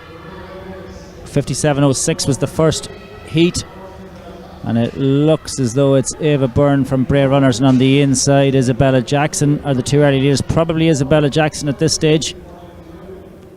Carol Kearney right out on the outside, but it looks like Isabella Jackson, the under 17 athlete, and then Carol Kearney on the outside, and it's Carol Kearney indeed from our clubmate Sorka Deneen. And they go through 31 seconds for Carol Kearney. Oh, and Carol looks to have pulled a hamstring or twinged a hamstring there, so she's just had to step off. Hopefully everything is all right for her. And then Sorka Deneen now battling it out. Look at this, 3 of them side by side, and right in the middle Ava Byrne is taking it on from Isabella Jackson from Denore. And Ava Byrne powers up that home straight. She just got right in between the two of them with 300 metres and moved on. So she's going to take this one. Ava Byrne from Isabella Jackson, and then a fast finishing Ava Connors just gets up to get the better of Sorka Deneen. The time 1:08.06.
One more women's 400 metres.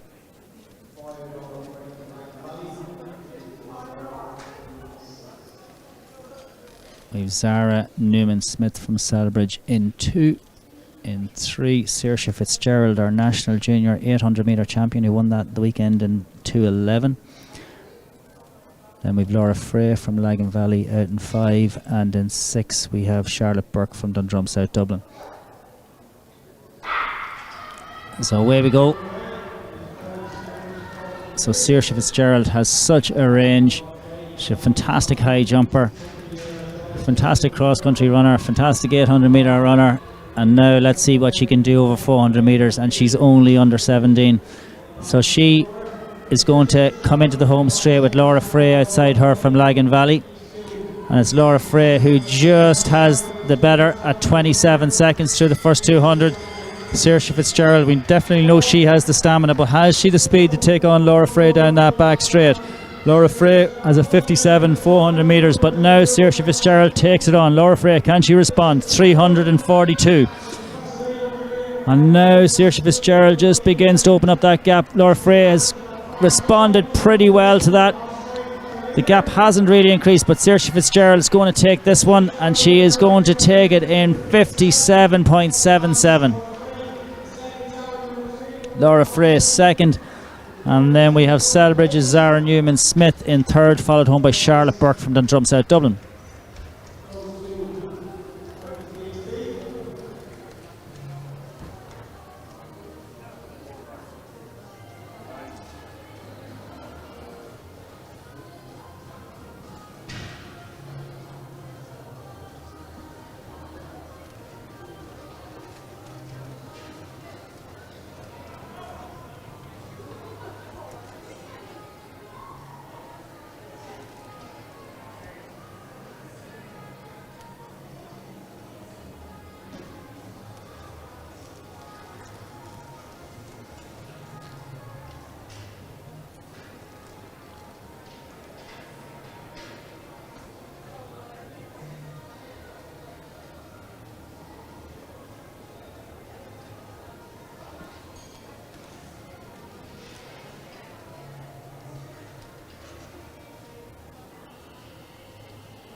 So it's been an absolutely action-packed night. No let-up in the events. They've just banged race after race out. So fair play to the people in the call room.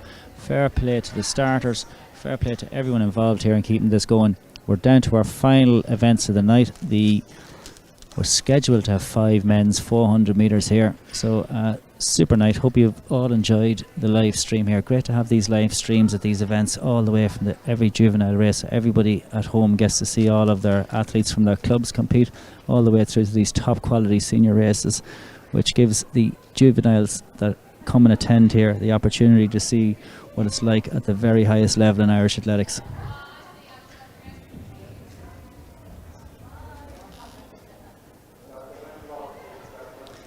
So in our first men's 400 metre race in lane 1, I'm not sure who that is, to be honest. In lane 3 we've Jerry O'Connor from Drogheda District. In lane 4 Carl Carlton from Drogheda District. Michael McCauley's decided to line up for the 3rd time tonight from Ballymena and Antrim in lane 5, and in lane 6 John Flanagan from Lucan Harriers. So I do reckon there is only going to be one winner in this race, and that's Michael McCauley. He does like to put himself in the lower races, so whether that's just to try and get a few runs out, solo efforts, and as we can see, Michael McCauley has taken this on, so he's going to have to run this on his own. Jerry O'Connor from Drogheda District will be in 2nd place. But as we come into the home straight, it's going to be a big lead for Michael McCauley from Ballymena and Antrim. And he goes through in 26 seconds from Jerry O'Connor in 2nd place, and then pretty bunched up in behind. So Michael McCauley probably would be better off in another race where he's able to battle it out, but he probably just wants to try and get a few races in, see where he's at and take it from there. But Michael McCauley cruises around that top straight, does look pretty comfortable, does look strong, doesn't look to have really exerted himself too much, and he takes that in 54.73. Jerry O'Connor then comes home from Drogheda District in second place. It's Clane AC athlete, I just don't have his name on my start sheet here, in third. And then very, very close then between Carl Carlton from Drogheda District and John Flanagan from Lucan Harriers.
So second race about to get underway in the men's 400 metres. In lane 1, Owen Devlin from Mid-Ulster.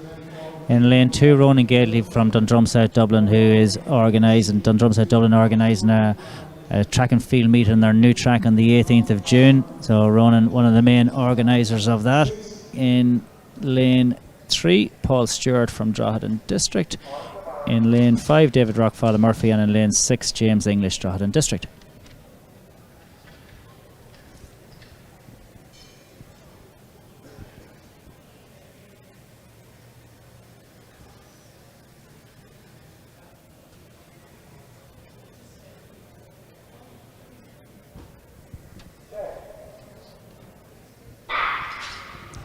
Looks like Owen Devlin from Mid-Ulster on the inside getting an excellent start. Also James English on the outside from Drogheda District also moving well. But it's still Owen Devlin of Mid-Ulster. Definitely going to be the first to break here, even though he doesn't have to break in lane 1. James English has responded well there. So tucked in 27 point at the halfway mark. So it's Owen Devlin from James English, but Owen Devlin still has that lead. He has the inside as well. James English will have to come around the outside, and we've seen that many have tried that tonight, but it hasn't worked for a lot of them. Yeah, I do think Owen Devlin is looking a little bit tighter through the shoulders there than James English, but I wonder if he can hold on. It still looks like Owen Devlin of Mid-Ulster just moving out wide there to ensure that James English is having to take the long way around him. James English is losing his footing a little bit, and it looks like Owen Devlin of Mid-Ulster.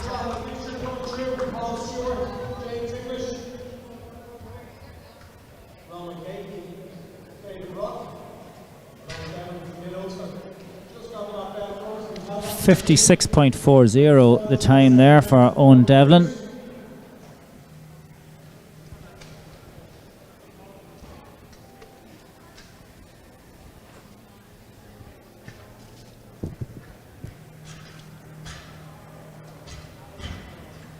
So straight away into race 3, all 6 athletes going to post here.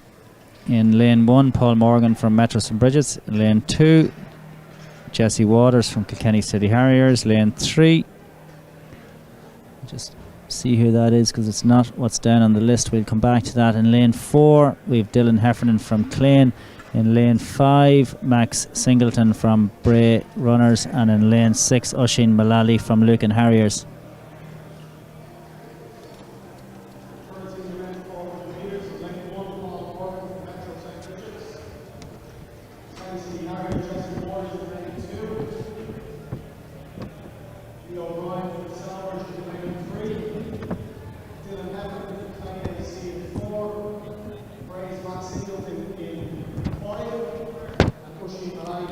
So I think that's Lee O'Brien from Selbridge in lane 3.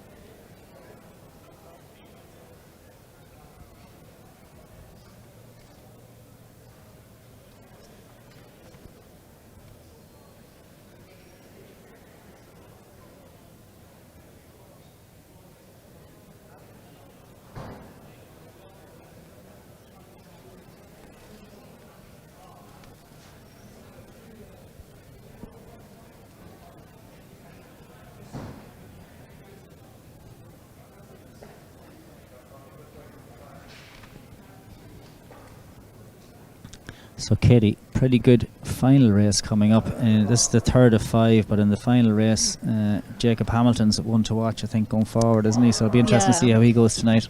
Yeah, interestingly, Jacob and the other one to watch in that race, Adam Hughes, have been doing longer endurance stuff with my dad's middle distance group on Tuesday. So they've been up on the grass, pounding away, making sure they're doing their aerobic stuff.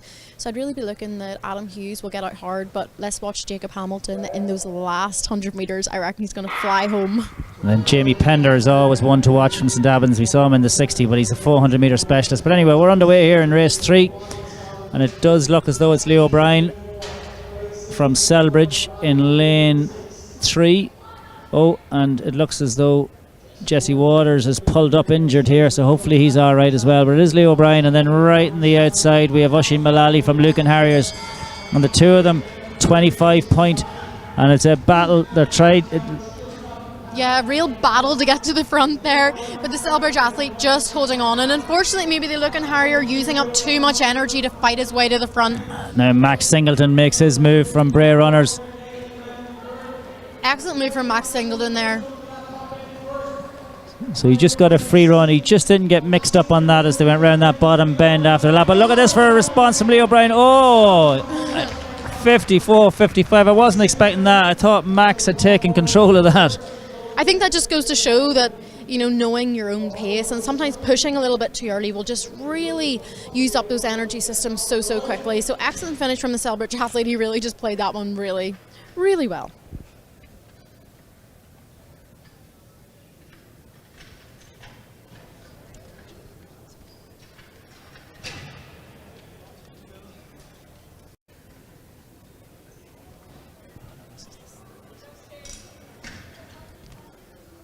So it looks as though we do only have 4 races. We don't have a 5th one. So we do have Jamie Pender from St Albans out in lane 6. And then, as we said earlier on, we have Jacob Hamilton from Willowfield. He's going to be in lane 3. Drogheda District's Andrew Kelly is in lane 1. So we're just going through these to try and see who is where. Shane Smith from Drogheda District is in 5.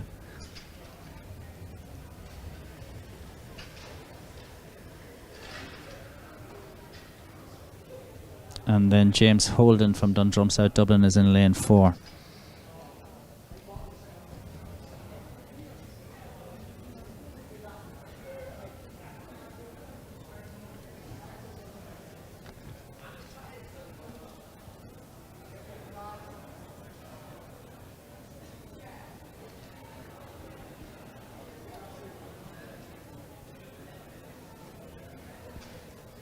So there we've Shane Smith from Drogheda District in lane 5 getting himself set.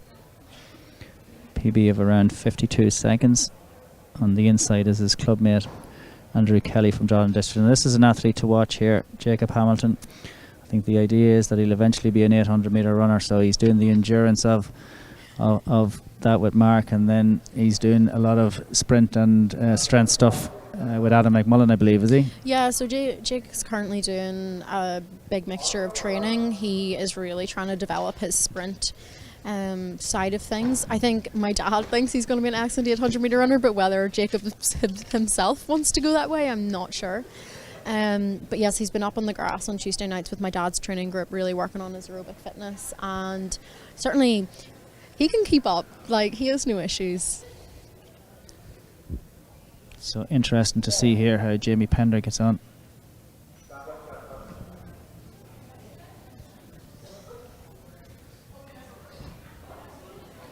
So something just not right at the start here. Tom Clinton is going to make his way up to speak to somebody. I don't think Tom has given it to anyone in his life, but here he goes. Yeah, they're going to come into view. There he comes. Look at that, the swagger of a man that's not happy. So he just says something to Shane Smith. Probably just wishing him all the best. I think he just wants everything to be perfect for our final race of the evening. So Jamie Pender on the outside, dressed pretty flamboyantly. So good to see him back. The man has been absolutely dogged with injuries over the years. Comeback after comeback, and just when he's always in great shape, it just seems to not go right for him. So this guy deserves every bit of luck he can get. So away we go. Final race of the evening, men's 400 metres. So very, very fast start there by Jamie Pender on the outside, and then from Dundrum South Dublin, James Holden also going well. So it looks like James Holden is going to have the lead over Jamie Pender, and then Jacob Hamilton in third place. So they come through very brisk, 23 seconds flat. James Holden from Jamie Pender. Yeah, excellent start there from James Holden from DSD. He really went out so hard there and was kind of pushed by Pender as they came to the break. Jacob Hamilton just sitting in third there, but it looks like Kelly of Drogheda and District is going to try and come past him in the last 50 here, but it is still James Holden in the lead, having an even larger gap over the field and getting under 50 seconds, 49.52 on the clock. So we can see what that's taken out of James Holden. He was at sub 36 seconds, I reckon, at 300 metres there, so he slowed down significantly in that last 100 metres, but he has all the makings of a 48 in that legs, but that could be a PB for him. But 49.52, good run by James Holden to take the final race of the evening. Jamie Pender just tied up in that last 100 metres, but this will be very, very early doors for him, and good to see him come through unscathed in that race. Good run then by Jacob Hamilton, and then a strong run by Andrew Kelly and Shane Smith then in behind. So another very successful Tri-Track and Field Live event number 4 done and dusted. As we saw, we have a couple more in Nina, a couple more here, and then we go to Athlone also. 1st of February is our next one in Athlone. So thanks again for watching, and talk to you again soon. Thank you, Katie, for wonderful banter throughout the evening. And your stats. Oh yeah, I was on my stats tonight.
Marcus Lawler's got the strength.